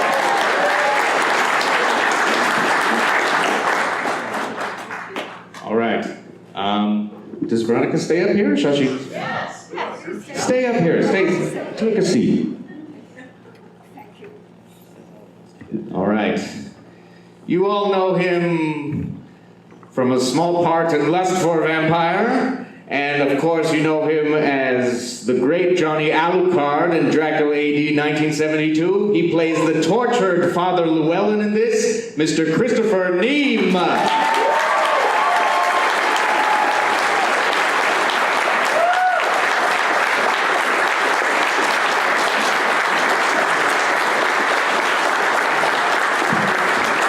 Josh came to me and he said, I got this outline of a film written on a vomit bag. Would you be interested? I hope we've been elevated from the vomit bag. It was such a pleasure. It was like a family reunion, this film, making this film. Everyone without exception was just totally brilliant. It was a love fest. I am sure that's going to portray itself on the screen. Thank you. So good to see you all.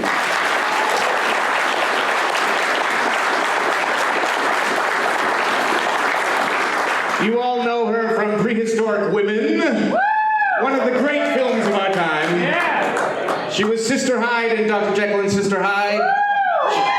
She had a cat fight with Raquel Welch in 1 Million Years BC. You all know her as Martine Beswick. I know her as Mrs. Kennedy. Please, Martine Beswick.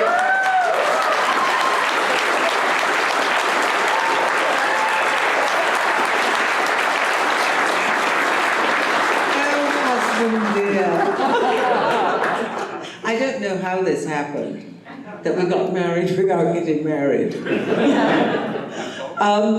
Let's face it, I mean, the minute we've been doing these little videos for 5 years, and when he said, would you do anything? I said, yes. That was it.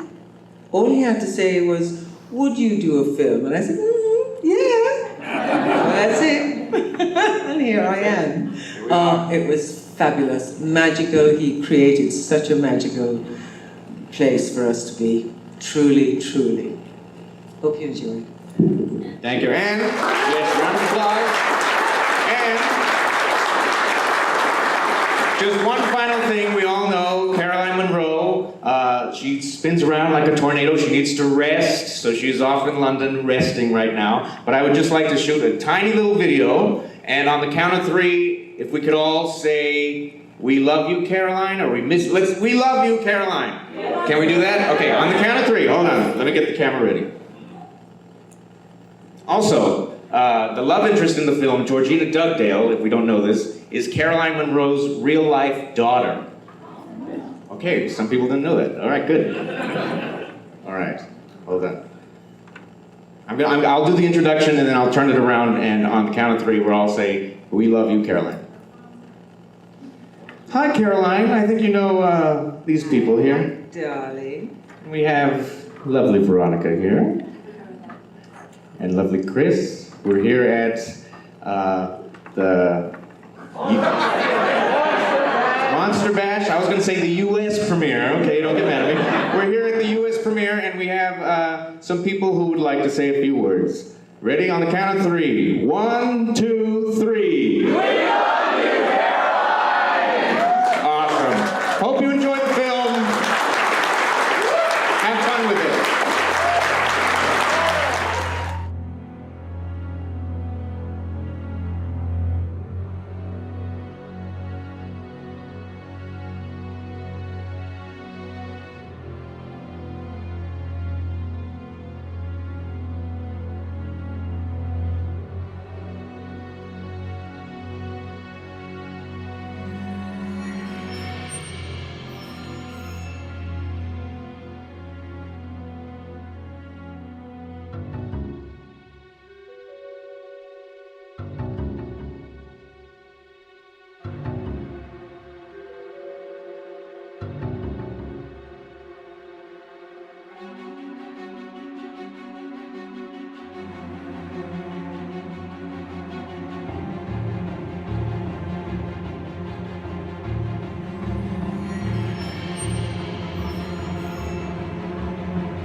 We let things pile up in the DVR, we add them to our queues, we wait for the DVDs and Blu-rays.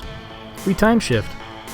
The Time Shifters podcast. Sci-fi, horror, fantasy, superheroes, comedy, action, film, television, maybe some not-so-current events.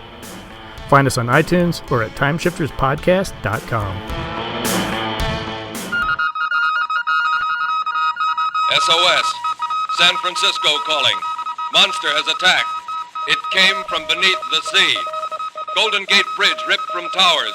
Rush new atomic weapons or whole West Coast is doomed. See Columbia Pictures' spectacular and terrifying It Came from Beneath the Sea.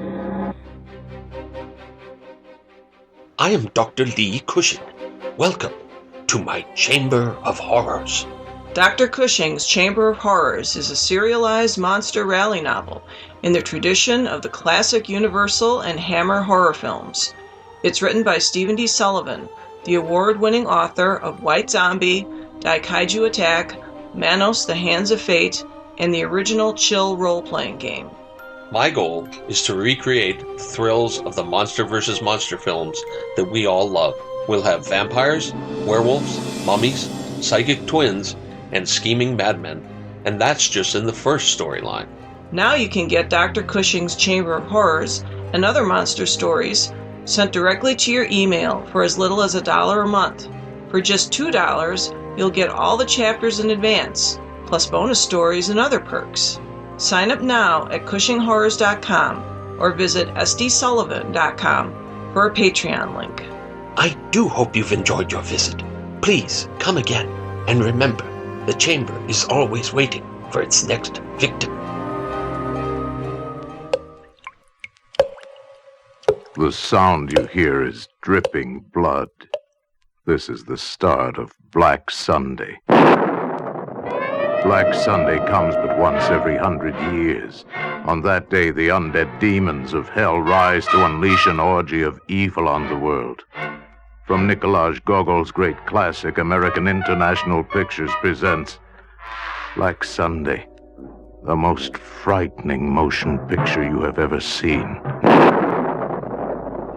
She was murdered 500 years ago. There in the barren waste that was her cemetery, they nailed the mask of Satan to her face. Not since Dracula stalked the earth has there been such an unspeakable day and night as Black Sunday. If you happen to live in the Portland, Oregon area, I'd like to invite you to join me, Dominique Lamses, and Chris McMillan downtown Portland this Sunday, August 4th. I know that I am incredibly fortunate to live in a town that supports movie theaters bringing in classic monster movies, classic genre films, and Sunday, doubleheader. You know what? We're not calling it Sunday anymore. We're going to call it Mario Bava Day, because at 3 o'clock at the 5th Avenue Cinema, downtown Portland, they are showing 1971's A Bay of Blood. I guess the movie's also known as Twitch of the Death Nerve. I haven't seen it. I've heard a lot about it, and well, I'm cautiously curious about it. But it's Mario Bava, so, you know, I gotta check this thing out. Dominique loves Mario Bava, with good reason, and I can't wait to watch the movie with her. And of course, Chris McMillan from The Shadow Over Portland's gonna be there as well. And then later on in the day, at 7 o'clock at the Northwest Film Center, which is also in downtown Portland, Black Sunday. Classic film, iconic. Barbara Steele is amazing in this film, and this one I have seen. Can't wait to check this one out. It will be in Italian, subtitled. I can't wait. If you're going to be in Portland this Sunday, I would love to meet you. I would love to hang out with you, and I'd love to watch a couple of movies with you. Twitch of the Death Nerve, the first motion picture to require face-to-face warning. Every ticket holder must pass through the theater's final warning station. We must warn you face-to-face. Warning. Diabolical, fiendish, savage. Twitch of the Death Nerve. You may not walk away from this one. We're recording live from Wisconsin and Portland. It's Saturday night. No, it's not. It's Friday afternoon. It doesn't sound nearly as cool. And I'm going to open with that. How you doing, Steve? I'm doing really well. How are you doing? We've even got nice weather here, which is it's a nice break. So I don't want to jinx it and say for how long, but yeah, don't talk about it too much, you know. Right. We don't have the AC on, we don't have the heat on, and there've been only a couple of weeks this year that hasn't happened. Right on. Yeah, we've been pretty warm here. Why are we talking about the weather on Monster Kid Radio? What is going on? What do you want to talk about, Derek? The 2019 Monster Rally Retro Awards, affectionately called the Rallies, because that's just easier to say every time. And yeah, we've got Stephen D. Sullivan here. Steve Sullivan, Monster Kid author, fellow Monster Conservancy member, and a dear friend, and the man who came up with the bright idea to do more than one decade at a time, which, brilliant. Yeah, I'm well, so glad we're doing it that it's way. helped. Hey, man, we're halfway home now. I know, it's crazy. Or we will be at the end of the show, and then we have to do, I don't know, the 1960 to 72 and 3-year chunks or something. Yeah, we'll figure something out. Because then we got to go back and do the silent films, too. So I don't know what we're going to do there, but we'll figure that out. That's like 5 years from now. All right, yeah, but anyway, we're doing 35, 45, 55 That's right. this time. And y'all listened to the nominations, which we did a couple of months back on the show. Or make sure there's a link in the show notes to that episode. So episode 423 was the announcement of the ballot. Or you can just play along at home because we're going to go through all of the nominees before we announce who won. I know who won. Steve does not. I do not, and that's part of the fun of all this is that going back through them and looking at them and saying, oh yeah, right, yeah, that was this year, this is those guys. Boy, the competition was tough there. These guys were really good. Oh my gosh, the women in that year were fabulous. This was a very good year. 35 was fantastic. Well, all 3 decades were great. Yeah, actually, this is I think a strong set of decades. It's like right in the middle of the decades, and for whatever reason, that seems to have kind of supercharged this in some ways. We got a lot of good stuff. It's like you kind of have the best of the old of the decade, and then the new stuff coming in too. Right. And so 35, 45, 55. Let's start with 35. That's right. And on the ballot I'm looking at, we are starting with Best Actor. That's right. So we've got Boris Karloff playing a dual role in The Black Room. Bela Lugosi playing a mad ship's crewman, or kind of a skeezy ship's crewman in The Phantom Ship, a very early Hammer film. The first Hammer film? Was that the first one? Pretty darn close. Close. Anyway, we have Peter Lorre, who is enthralled in the love of Mad Love as a wonderful maniac in that. Randolph Scott, the square-jawed hero in She. Yes, Randolph Scott, the same one that they sing his name when they say it in Blazing Saddles. They sing it reverently. But he was also in a genre film, She. Then we have Ernest Thesiger as the mad Dr. Pretorius in Bride of Frankenstein. And not to start off with something that's really hard, but I think I probably voted for Thesiger, but I don't remember for sure because this is a very, very tough category. Which way did you go, man? I voted for Karloff. Karloff did not win. Ooh. Ernest Thesiger did for Bride of Frankenstein. Yeah, it's a very memorable part, and I don't know that we're really ever going to see him again in the rally, so it's kind of good that people that are one-time horror star, even though he was in more than one horror film, that are kind of, have one really shining moment in horror pictures actually win. That's kind of cool. I like it. Yeah, he did a couple other things up before this, The Ghoul, The Old Dark House, but I mean, this is the iconic horror role for him. And one of the iconic Mad Doctors of all time. Oh, yeah. Before we move on to Best Actress, we had 2 write-in votes for Lugosi in The Raven and Henry Hull in Werewolf of London. They didn't take anything, obviously, Thesiger won, but, it was interesting to see them pop up as write-ins. I wasn't keeping count, but you told me that in past years we'd done 6. This year we only did 5. And at least in one case, which I think we'll mention, we actually were called, Derek and I together, were called on the carpet at Monster Bash for leaving something out of a category. But we'll get to that later. So, Best Actress, 1935. All right, here we go. Carol Borland for Mark of the Vampire. Francis Drake is the ingenue in Mad Love. Valerie Hobson for Mrs. Werewolf in Werewolf of London. Elsa Lanchester, the Bride of Frankenstein, title character, and Mary Shelley. And we have Irene Ware in The Raven. And as much as I like Elsa Lanchester, and I do, her part is really very small, and I think I went with Francis Drake in Mad Love, though I wouldn't swear to it. Really? Because again, this is a very strong category. And Francis Drake has quite a lot to do, including at one point playing a mannequin in Mad Love, and I think she's terrific. I honestly don't remember who I voted for in this category because I was torn between Francis Drake and Elsa Lanchester. Not that my vote would have changed anything because Elsa won. And I'm not really surprised by that. Even though it's a short portrayal, it is an iconic portrayal, and yeah, she's great. I mean, one movie appearance, basically, and everyone knows what it is and what it looks like, and that's a testament to her, to Jack Pierce, and to the director as well, who's going to come up right now. That's right, because he was in the Best Director category. He was. And the Best Directors of 1935, we have Todd Browning for Mark of the Vampire, Karl Freund for Mad Love, Lou Landers as Louis Friedlander in The Raven, Irving Pitchell and Lansing C. Holden for She, and we have James Whale for for The Bride of Frankenstein. And again, this is a great category. These are all really strong directors. And I voted for, and probably you voted for, and maybe everyone else in the world voted for James Whale for The Bride of Frankenstein. Because Bride of Frankenstein, guys. It's The Bride of Frankenstein. 81% of the vote went to Bride of Frankenstein. So yeah, James Whale took that. James Whale took it, and deservedly so. I'm not even sure we need to discuss that any further. If you haven't seen Bride of Frankenstein, well, go watch Frankenstein first. Then watch Bride of Frankenstein, available in Blu-ray and a brilliant restoration. You want to see these things. Will Bride of Frankenstein continue its sweep of 1935?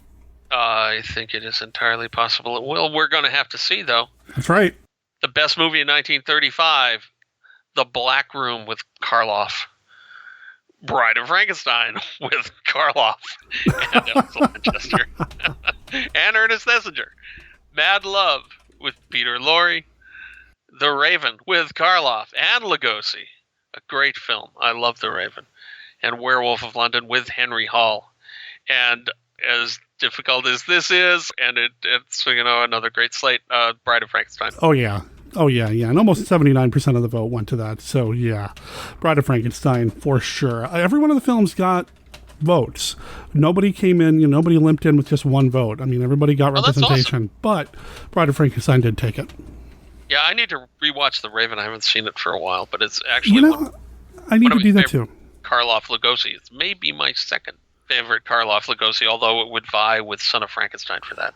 I use The Raven as an excuse to justify why I'm okay with Frankenstein's monster looking a little differently when he's played by Lugosi or Chaney or Strange in the other films. Yeah. Just because there's this, Lugosi does this bit with Karloff, if I make you look like a monster, you're going to act like a monster. So I just kind of reverse that. If you take the brain of Igor and put him in Frankenstein, of course he's going to start looking like, because he's evil. Anyway. Yeah, okay, all right, I can see that. Yeah. I can see that. It's a stretch. And finally, we come to the best monster category, the big thing in the rallies. That's why it's last. It's last because it's most important. That's right. Best monster in 1935. We have The Bride from The Bride of Frankenstein. We have Frankenstein's monster from Bride of Frankenstein. The surprisingly good vampire, Professor Paul Christin from Condemned to Live. That is one of my finds of this Rally Award season, was watching Condemned to Live. It's surprisingly good, and I think in the public domain too. And I don't think I'd ever seen it before. So which good. Is kind of, yeah, surprising. We have Edmund Bateman, who is Karloff's character in The Raven, and we have the werewolf from The Werewolf of London. Now, this is, again, a crazy difficult category. If Condemned to Live was seen more often, it might get more votes than it's probably going to get. But looking at the ballot, for me, it's got to be between The Bride and the Frankenstein monster. And honestly, I don't remember which one I voted for, because The Bride is iconic. This is the only film she's in. She's amazing. But this is the Frankenstein monster where Karloff speaks. And honestly, in some ways, it's my favorite portrayal of the monster in the entire saga. So I'm not sure which way I went on this. I'm gonna maybe because this is her one shot. Give it to The Bride for me. Okay. What did you do? I went with the monster. Yes, You went with the monster. Okay, I don't remember which way I went. I could have gone for either one, and I think when I voted, which was not too long before the deadline, I think it was like, oh, which one do I want to do? And I almost flipped a coin or punched the ballot blindfolded or something at that point. So what did the voters say? So just to make a comment about the nominees here, I learned early on, I think with the first rallies, that it's real easy to just use one movie to fill up every category. And multiple nominees. I tried real hard to not pick multiples from the same movie for the same category, but It was impossible to do that with Bride of Frankenstein, just because The Bride is so iconic despite having less than 5 minutes of screen time. It's just an iconic thing. That said, it wasn't enough to beat Frankenstein's monster, which took half of all the ballots. So Frankenstein's monster won. Okay, cool. And I'm like I said, I think that may be my favorite portrayal of Frankenstein's monster in all of cinema. So I'm good with that. I like it. Right that on. wraps it up. Frankenstein's monster wins again, which should not be really surprising. No, not at all. Clean the sweep. Monster has done really, really well. And you're right. I hadn't even thought of it. It's a clean sweep for Bride of Frankenstein. Wow. Indeed. And I want to make a comment on something you said a second ago, Condemned to Live being your find this year. That is one of the things that I wanted to do the rallies for, was to maybe spotlight a few things that maybe people don't think about or know about, that sort of thing. And I've received multiple comments from people, especially from the 1945 list, movies that they didn't know about, they hadn't watched before, that sort of thing. And to know that people are out there watching some of these movies just because they turn up on the rallies list, that's awesome. And I hope everybody's enjoying what they find, because Condemned to Live was a find for me too. Really enjoy that movie. Really underrated. Never really gave that film proper spotlight here on MKR. Maybe I will down the line, because I think it's something people would enjoy. I watched it on a public domain disc and then went out and bought another public domain disc that I haven't gotten a chance to watch yet from another studio, in hopes that it might have an even better print. I liked it that much that I went out and was like, oh, I want a better print of this, which has happened again very recently with a movie from 1951 that I discovered I didn't watch until this last week. But we can talk about that after we finish the rallies, maybe. Sure.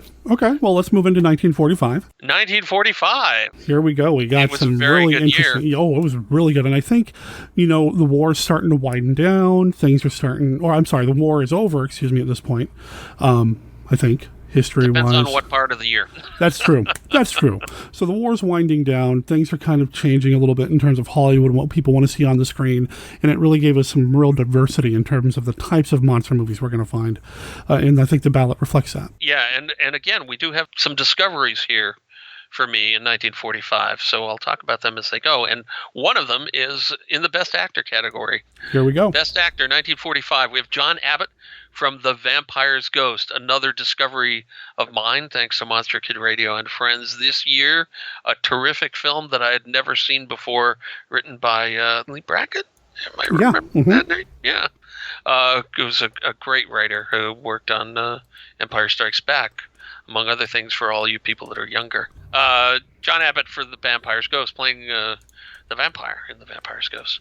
We have Lon Chaney Jr. reprising his best role ever, the Wolfman, a.k.a. Larry Talbot, in House of Dracula. Laird Cregar, which we were admonished at Monster Bash was pronounced like cigar, so it's Cregar, in Hangover Square. And he died at a very young age, and if he had not, he probably would have, you'd all know who he is if he hadn't died so young. We have Boris Karloff in one of his best roles as is he a general? He's a mad military man in The Isle of the Dead. Well, he's not really mad. He's just kind of cautious and willing to protect people at their own cost. Anyway. Very determined. Very determined. Very determined. It's one of Karloff's best roles for Isle of the Dead, which is a terrific film. And we have Michael Redgrave as the ventriloquist in Dead of Night, which is an anthology film, portmanteau film from England. And Michael Redgrave is he's one of those people that got Sir in front of his name later. So, he might kind of be a good actor. This is an amazing category. Oh, yeah. Great actors and some of the best performances of their lives. And I am betting that Hangover Square and The Vampire's Ghost are things that not a lot of people have seen before, maybe hearing about them during the rallies.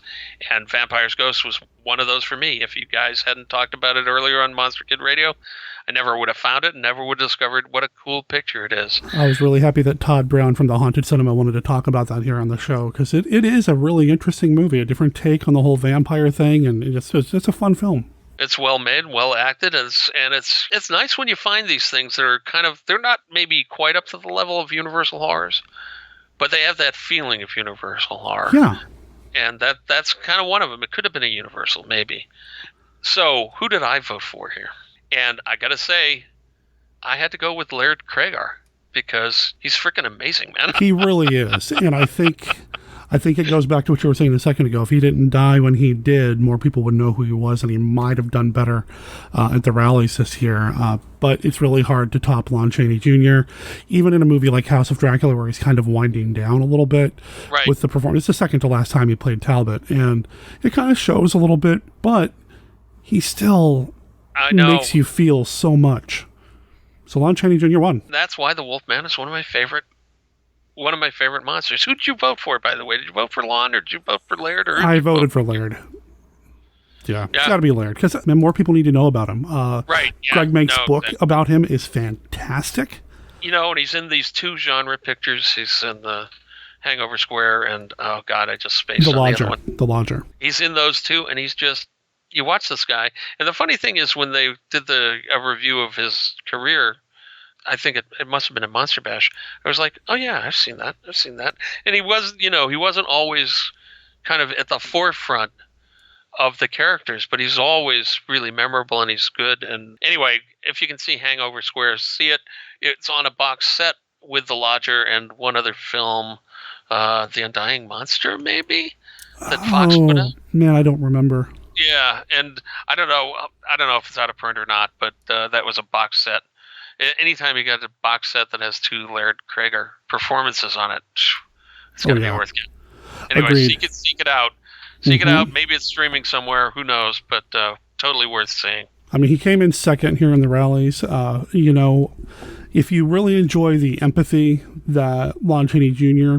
evokes in his performance of Talbot, you're going to like what Krager does with Hangover Square. Just there is such an emotional pull to what he's, well, even in The Lodger as well. There's just this kind of broken, tortured. Yeah, no, really good.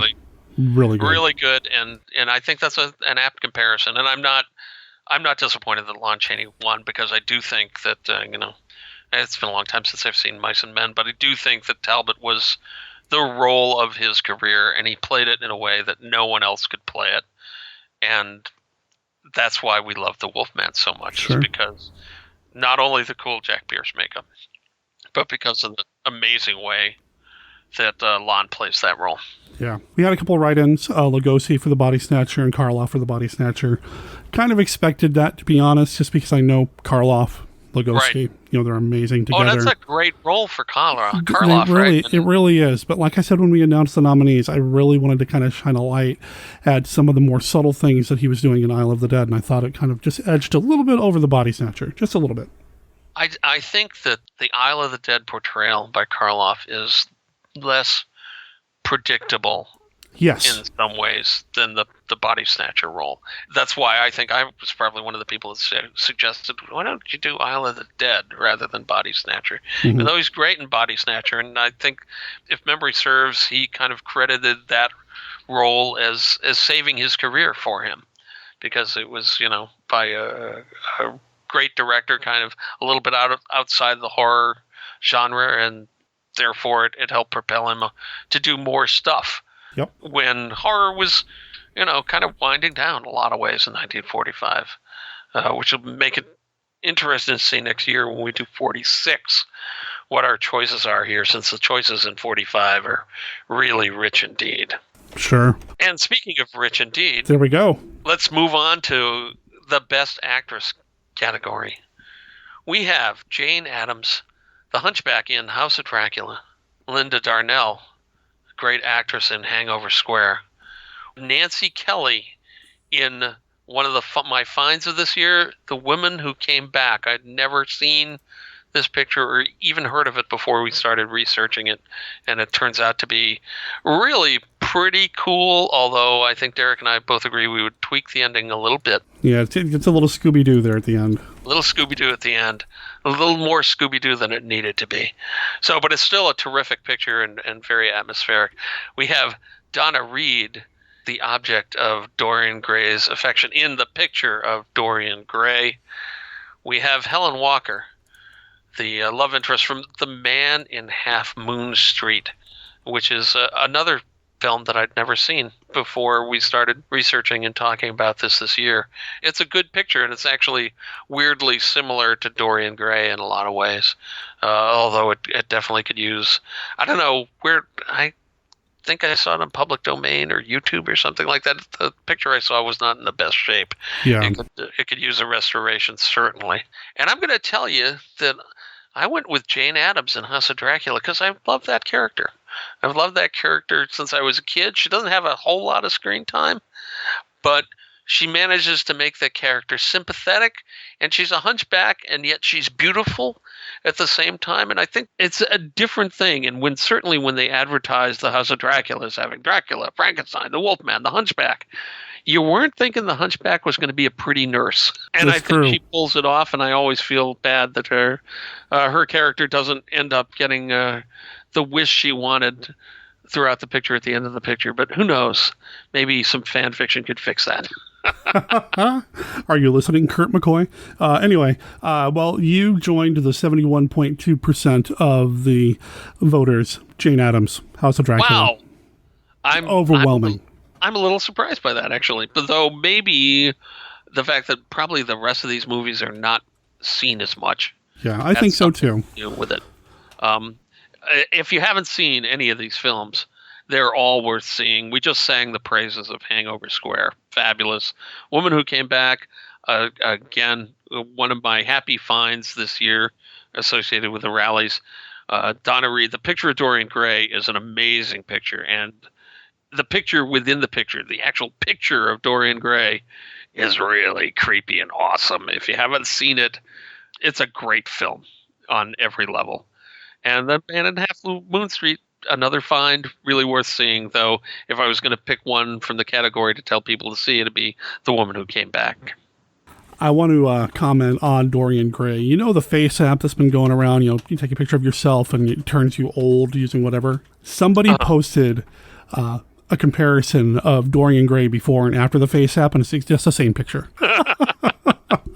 Well, and I think I've mentioned before that the Hurt Hadfield, who played Dorian Gray, he just died in the last couple of years. Mm-hmm. And the pictures I'd seen of him contemporarily did not look very different from the pictures from him 70 years ago or whatever the hell it's like.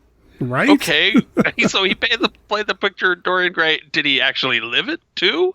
I don't know, but anyway, it's a great picture and people should see it. As you said, but I think people should try to see all of the films on these lists if they can, because I think they're really worth seeing. And I think if somehow, there's one we don't see that gets left off because we don't see it, sometimes it turns out to be a gem. So we're always interested in hearing about films that maybe we didn't nominate, maybe we didn't hear about. And again, if hopefully you and I will remember at the end of the show to talk about the one that I saw recently that I realized I hadn't seen that before. So from 51, I think. Yep. Anyway, still in 1945, on we go. Best Director. We have Walter Combs from The Woman Who Came Back. Bernard Knowles, A Place of One's Own, which we didn't really talk about previous to this on the show, except that it's a ghost story. It features James Mason, and it is, I watched it again within the last 2 weeks, and it's really good, though weirdly, I didn't remember I'd seen it until like the final 15 minutes of the film. Okay. Which maybe means I watch it late at night, or I watch it long ago, or I watch it while I was doing something else, and it got to some of the end scenes, I'm like, oh, I know this. A Place of One's Own. It's a British ghost story, kind of, on the same kind of thing as The Haunting, and that's the one I compare it to. It's kind of similar to that in a way. Because it's British, the British attitude toward the haunted house is kind of funny in a way. It's like, I'm not going to let any ghost drive me out of my house. Right, very British, very British. Anyway, it's really worth seeing. We have Ralph Murphy for The Man in Half Moon Street. We have Leslie Salander for The Vampire's Ghost, and Robert Wise for The Body Snatcher.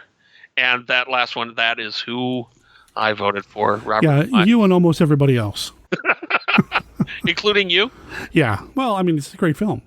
It's a great film by a great director. And I was thinking about this as I was looking at this and thinking about, this is a guy that made great films. He made a great science fiction film, The Day the Earth Stood Still. And the director's and Star Trek, the motion picture, man. The director's cut of that is actually much better than the cut that they showed in the cinema. So he made those two. He won an Oscar for West Side Story. He probably won other Oscars too. So he made one of the great musicals of all time. He made some of the great horror pictures of all time. This and The Haunting. This guy was amazing. Indeed. For directors, top flight. So I'm not surprised he won. All right, well, let's tackle Best Movie here. Best movie. Okay, here we go. Tough crop here, guys. You're warned.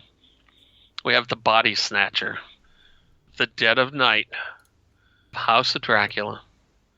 We have Man in Half Moon Street, and The Picture of Dorian Gray. That's a strong lineup. The weakest one is probably The Man in Half Moon Street. The other ones are all top flight. Honestly, I don't remember what I voted for because I'm sure I was torn between The Body Snatcher, which ounce for ounce is probably the best picture on the list, although Dead Night would be right up there too, and House of Dracula, which is one of my favorites. I'm probably going to say that I voted for House of Dracula because I love that so much. But how did you vote, Derek, and what did the votes say? I voted with the majority, which was not House of Dracula. It was The Body Snatcher. I can't deny that that's probably the best movie on the list. It's a good one. Yeah, no, it's a great film. If you haven't seen it, Karloff and Lugosi, I wish there were more Lugosi in it, but Karloff it's one of his great performances, and the director just won Best Director on the rally, so you shouldn't be too surprised.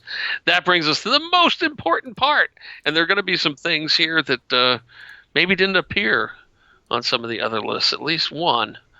And so we have Best Monster. We have Paula Dupre, the Ape Woman, from the 3-movie Ape Woman series, from The Jungle Captive. Those are fun. They should be out on DVD or Blu-ray, and yet they never have been. Just a point of clarification. This was the first time she played the Jungle Captive, or the Jungle Woman. It was Aquanetta who played her in the previous 2 films. I don't know why she didn't come back for the 3rd. I don't know the deal behind that. Perhaps if Universal put the movies out on Blu-ray with a little 15-minute documentary about it, they could let us know why. But right. Maybe we need to do a podcast about that, Derek, and then convince them to let us do that 15-minute commentary. There we go. Here we go. We have Paula Dupre, the Jungle Captive, the Ape Woman. We have Dracula, as played by John Carradine from House of Dracula. I really like his Dracula and the 2 Universal Draculas. We have the Frankenstein Monster, as played by Glenn Strange in House of Dracula.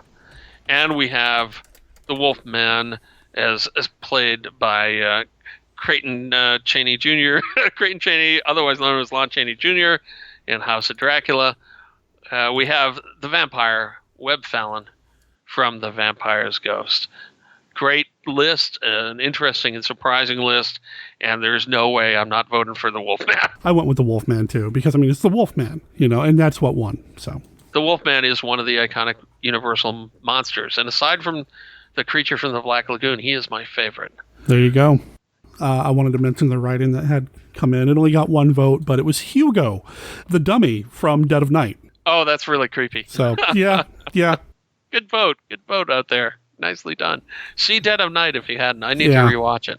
It's very creepy. One of the reasons I haven't rewatched it is that is one of the monster movies, and there are a number of them like this certainly, but it's one of the horror / fantasy / monster movies that I really don't want to watch during the daytime. So I want to watch it at night, and I want to have as many of the lights out as I can, and I want to have not a lot of other stuff going around. So that has delayed me rewatching it probably for, 4 or 5 months at this point. I think you just described how I'm going to watch it again. The way I'm going to set it up to watch again. That's awesome. Yeah, awesome. Absolutely. All right, so 1955. Things are a little bit more on the sci-fi side of things here. We're really into the creature feature, atomic monsters, things like that. But still a few outliers, some more interesting genre stuff happening. I'm really excited to see how this turns out. I think Best Actor is going to surprise some people. So why don't we go ahead and get into that? Yeah, let's see what's going on. 1955 Best Actor. We have John Agar. The Man. The Man from Tarantula. A terrific picture. Brian Donlevy as Quatermass in the Quatermass Experiment. Now, I want to point out now, a lot of people say Quartermass because it's real easy to say that, yeah. Kind of a more normal USA word somehow, but it's not. It's Quatermass. Oh man, you know what? I even typoed it. I think I put Quartermass on the ballot. It's Quatermass. You're absolutely right. Whoops. Maybe I did. I don't know. I'll have to Maybe look you did. again. It's not. It's right on what I'm looking at here. But I thought I'd bring it up because I hear people saying it wrong all the time, and that's when you have what we used to call in the English textbook business. I have a reader's pronunciation, There which you means go. you've never actually heard it. So Yep. Quatermass. In the Quatermass experiment, we have Richard Denning from Creature with the Atom Brain. The man, again, Richard Denning's one of those guys, man. Just when you think sci-fi, 50s action hero types, I go to John Agar, I go to Richard Denning, I go to Richard Carlson. I mean, they're just amazing. So Richard Denning's right up there for me. Yep. Yeah, no, he's a great actor, and a good performance from him in this kind of atomic zombie picture, as I recall. Mm-hmm. It's been a while since I've seen it. We have Robert Mitchum from Night of the Hunter. And this is one that I'm thinking probably maybe not a lot of people that saw this ballot have seen this movie or had seen it before we put it on the ballot. But as far as creepy movies and horror movies, it is top-notch horror movie, and we'll probably talk about it a little more in a little bit.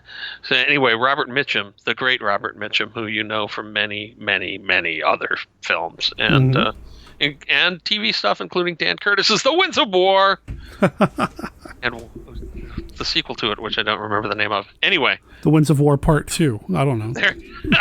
Was it War and Remembrance? War? I don't remember. Anyway, Robert Mitchum, there's your Dan Sember reference for now. And we'll get to the final actor in the category. It's Jeff Morrow from This Island Earth as one of the aliens, the lead alien from This Island Earth. And this is, the fives, man. There were no easy choices in the fives. But for me, I talked about going for ones that don't appear before because, maybe this is the only chance you're going to get to vote for this person or this character or this movie.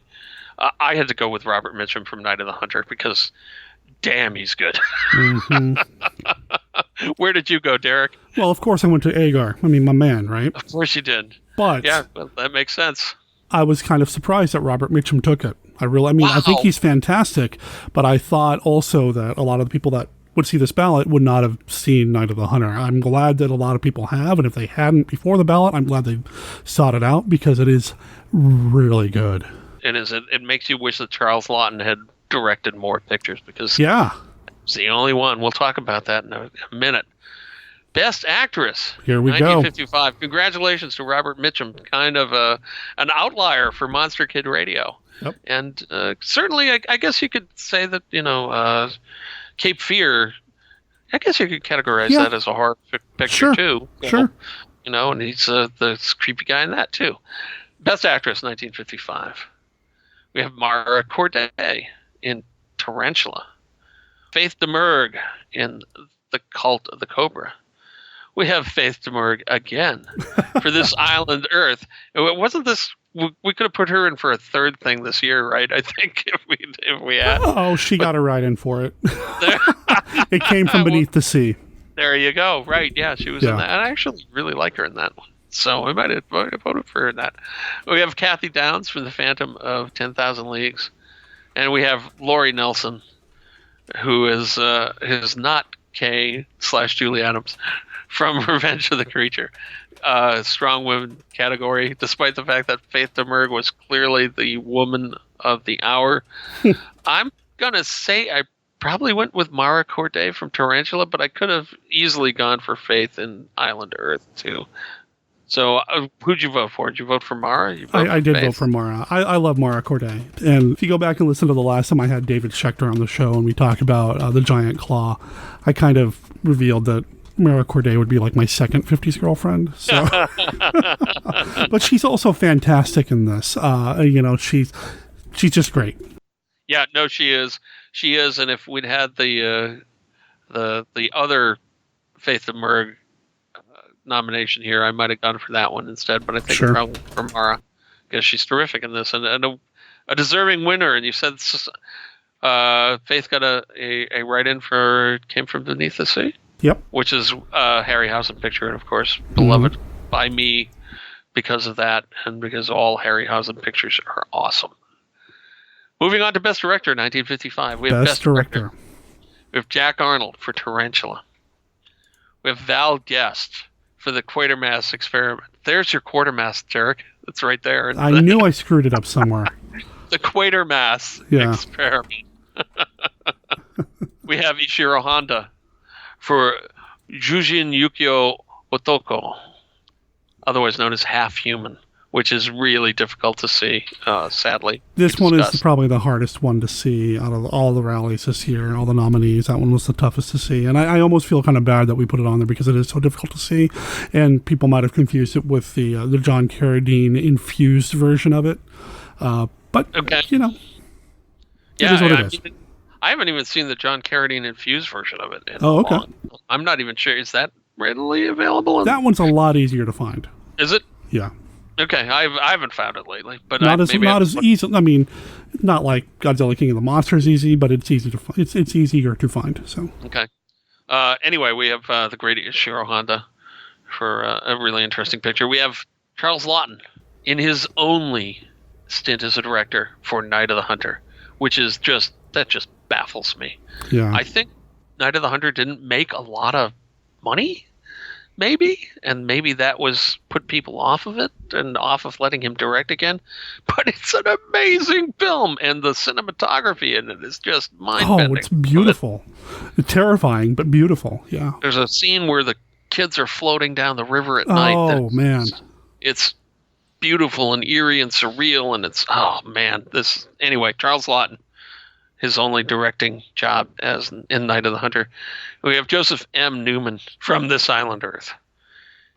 And for me, you might guess by the way I just rhapsodized about it, despite the fact that I love Tarantula and I love the Quatermass Experiment, and Half Human's really good, and so is This Island Earth. I voted for Charles Laughton, man. So we had one write-in. We had a write-in for Jack Arnold for Revenge of the Creature. Only one write-in there. By one vote, the director that won was Charles Laughton. By one vote. Oh my God, it was my vote. Coming up right behind him was Val Guest. Interesting. Cool. Yeah. I would not have predicted either of those outcomes. I would have thought Jack Arnold might have walked away with it for Tarantula, or that the Ishiro Honda, sure, the kaiju vote might have turned out strong for Ishiro Honda, because that is a kaiju picture. It's not a dai kaiju picture. Right, exactly. The kaiju is normal size. Exactly. This should tell those of you that haven't seen either of those pictures, go out and see them. I always hate to try to. You don't want to oversell anything to anybody, but if they're on the ballot, they're worth seeing, and there were things that didn't make the ballot that are certainly worth seeing too. And Revenge of the Creature, I can totally see that as having a directing credit, because it's pretty damn cool. Well, it was on the ballot for Best Movie. And the Best Movie. Speaking of Best Movie, here we come. So for the Best Movie, we have Cult of the Cobra. We have Roger Corman's The Day the World Ended, which was kind of hey, we should kind of put this on the ballot thing, because we try to have some diversity here, I think. And then we have Jujin Yuki Otoko, Half Human. We have This Island Earth, and we have Revenge of the Creature. And this is the category where you and I were lambasted at Monster Bash, because we did not have on this set Tarantula. So I'm thinking Tarantula probably got at least one write-in. Yeah, Tarantula got a write-in, as did It Came From Beneath the Sea, and nobody called us on Night of the Hunter. That was not on the list, but it did get some write-ins. Oh, yeah, that's weird. Yeah. But yeah, Tarantula, we caught some flack on it, and I get it. It's a fantastic film. It's John Agar's Mario Corday, wonderful special effects, but we had to kind of look at the movies overall, and I think there's one movie that was 2.5 years in the making that needed to be on the ballot, and it won. It was This Island Earth. I probably voted for Revenge of the Creature, and I suspect you did too. Oh, yeah, of course. You freaking love the creature. Yeah. This Island Earth. Yeah, and this is, you just read 3 movies that got write-ins that totally could have been in this category. And maybe some people would say we should have taken the 3 bottom vote getters off and put those 3 in, maybe. But there's always a judgment call here, and one of the reasons to do this is to get people to watch more of these movies. Well, ultimately, I'm going to blame you though, because at the end, I gave you the opportunity to add one. You did. And if I had thought at that point, it came from Beneath the Sea or Tarantula, I might have added those things and said, well, we don't have to add any more in any of the other categories, but let's put Tarantula and It Came from Beneath the Sea. So listeners, send your hate mail to Stephen D. Sullivan. It's my fault. No.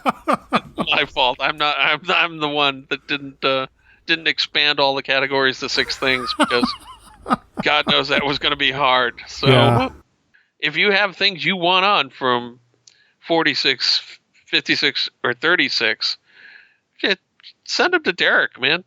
Get them on the list. There are a lot of us that have sent Derek recommendations on this, but I'm sure he's always happy to hear more. Yeah, every year we kind of do it a little differently, but we'll talk about that when we get closer to the rallies next year. Yeah, so absolutely. I can't believe we're actually at the point where we're doing this once a year now. There was one year where we got really jammed up and ended up doing 2 in 1 year because the previous year nuked or something. I don't remember something. I'm getting happened. better about scheduling. 1955, the final category. That's right. It all comes down to this, man. Best monster. This is the one. Best monster.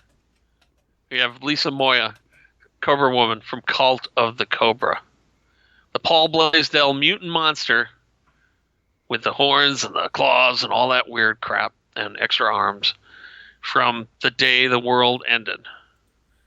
Anguillus, otherwise known as Anguirus, from Gojira no Gyakushu. Hopefully that's fairly close. Godzilla raids again.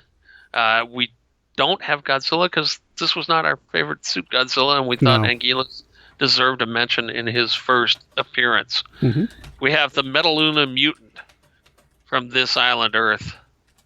And we have the Gill Man, otherwise known as the Creature, from Revenge of the Creature. Now, I have to say, for me, as much as I like the other ones, it came down to the Metaluna mutant and the Gill Man from the Creature.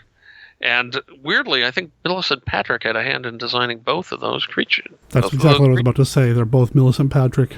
It's still a somewhat controversial thing. How much did she do? How much she didn't do? It's pretty clear that, if you follow artists and you see their work, you can see that there are things in both these things that have a resemblance, an artistic resemblance to each other in the things that she supposedly worked on. That, it looks to me, as a guy that had a minor in art history, looks like, she worked on both of these. But when it comes down to anything versus the Creature from the Black Lagoon, I will always vote for the Creature from the Black Lagoon. Sure. Unless it's Godzilla, and then I'm going to flip a coin. Yeah. So that's what I voted for. I voted for the Creature.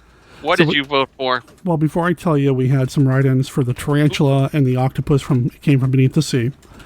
Which is actually a septopus or sextopus. Well, Yeah, but it's supposed to be an octopus, but for budgetary reasons and for reasons of ease of animation, it only had 6 arms. We all know that, right? Yeah. So I voted for the Gill Man as well, of course. Creature fan. However, it didn't win by itself. There was a tie between the Gill Man and the mutant, the Metaluna mutant. That is so fitting. Yep. What a great note to end on for the 1955 rallies. We have a tie. Fabulous. Good job, everybody. That's couldn't have predicted that. Couldn't have arranged it if we tried. That is the rallies for this year. Stay tuned. Next year, we'll announce the nominees for 36, 46, and 56. Of course, if Steve will come back for that, we'll have him back for that. And I have a feeling it'll be hard to keep you away. Right. God and life willing, if I'm here, chances are I'll do it. But between now and then, of course, we're going to have Steve on the show at some point for other things. We always do. Yeah, that'd be good. And you can always find him on his website at sdsullivan.com. Right, or cushinghorrors.com if you want to throw me some money on Patreon. Now, before we go, yes, I did promise that I was going to talk about a find from, I believe it's 1951. Okay. Which I don't even remember if we had on the rallies for 1951. So someone that's better at looking things up than I am right now could check it out. And that is a science fiction picture called Unknown World, which is in the public domain. Okay. And I had in my mind, I thought I'd seen it. And I think I had it confused with The Incredible Petrified World, because both of these are about expeditions that go down into the earth. Now, The Unknown World is about people that get into a drilling machine. There's like 7 guys and a woman who are looking for shelter against possible nuclear fallout from possible nuclear weapons. So they create a group that's called something like the Group to Save Humanity or something like that. They build a boring machine, just like the Pellucidar stories, and bore down into the earth looking for habitable pockets of air and water and things like that within the earth.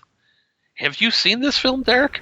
I don't know if I have, but I think, Steve, you just found what movie we're going to talk about next when I have you back on the show. Very cool. Yeah, so they go down and they encounter dangers and they encounter some strange things, and of course they have personal conflicts, and the weird thing I thought for 1951 is as they're setting this up, it starts with a newsreel, which is a kind of an interesting thing to do. Oh yeah. Huh. About this society that's trying to save humanity.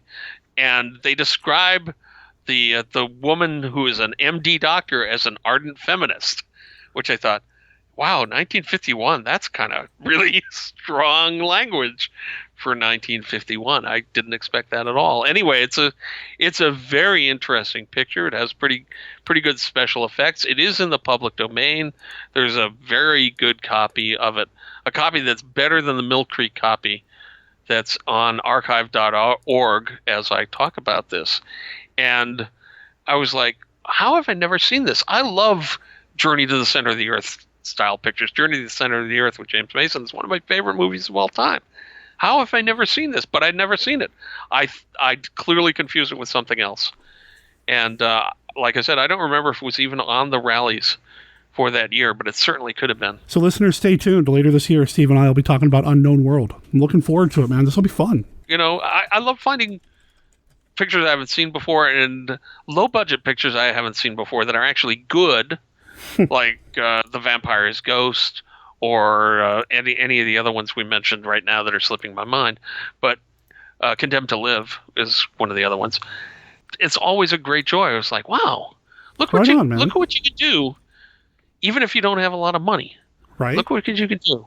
That's inspiring, and it inspires. I hope it inspires people to make films today, and it's certainly those kind of inspirations that are responsible for the films of Christopher R. Mihm and Joshua Kennedy, who are friends of ours. Mm-hmm. And there are other people that are doing that kind of stuff too, but those guys, I think, do a particularly outstanding job even among their peers. That they do.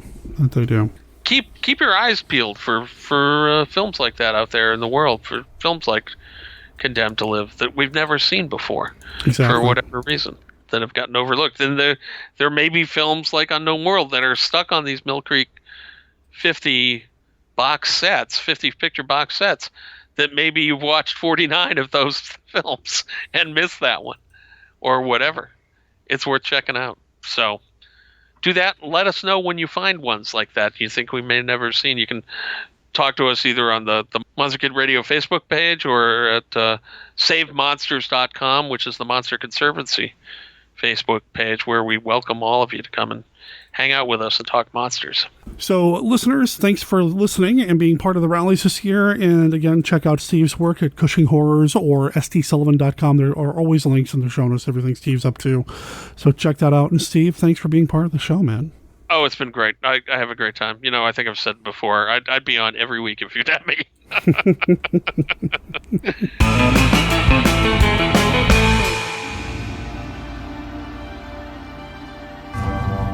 3 animated TV series, 3 animated feature films, over 50 years of stories, over 150 characters, 10 core comic book titles, 27 spin-off comic book titles, nearly 30 limited series spin-offs, and of course, 4 feature films. Well, okay, 5 if you count Captain America Civil War, or maybe it's like 4.5. The Avengers are a Marvel Comics mainstay, and no matter how many films crush it at the box office, or how many more Avengers spin-off titles come out, it all comes back to that original comic series that Stan Lee and Jack Kirby thrust upon the world in 1963. And I'm going to read the entire run. My name is Derek M. Cook, and I'm a recovering comic book fan. Over on my YouTube channel, Comicstalgia, you can join me as I make my way through the comic with my Reading the Avengers YouTube series. Every episode, I'll take a look at an issue of the comic, share my thoughts about the story, its artwork and characters, and reflect on how the issue may have impacted or inspired other facets and corners of all things Marvel. I'd like to invite you to join me as I make my way through every single issue of this iconic comic book. Assemble with me at tinyurl.com/readingtheavengers, or look up Comicstalgia on YouTube, where you can find all the previous episodes and even subscribe to make sure you don't miss anything while we're reading the Avengers. That's tinyurl.com/readingtheavengers. Nuff said. What is it? I don't know. Ejected from unexplored secret stratus, this giant, harder-than-steel piston disgorges strange creatures, inundating our world, twisting the emotions of women, distorting our men.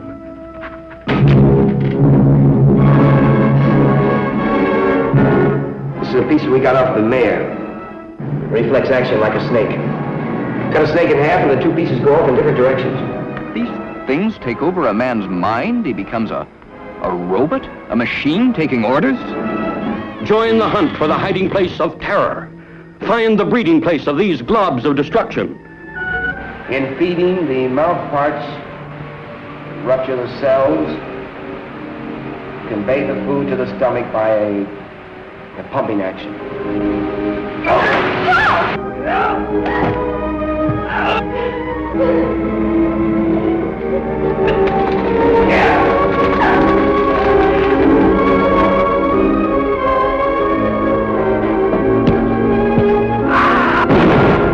It's an adventure that'll burst your blood vessels with suspense. See the Brain Eaters.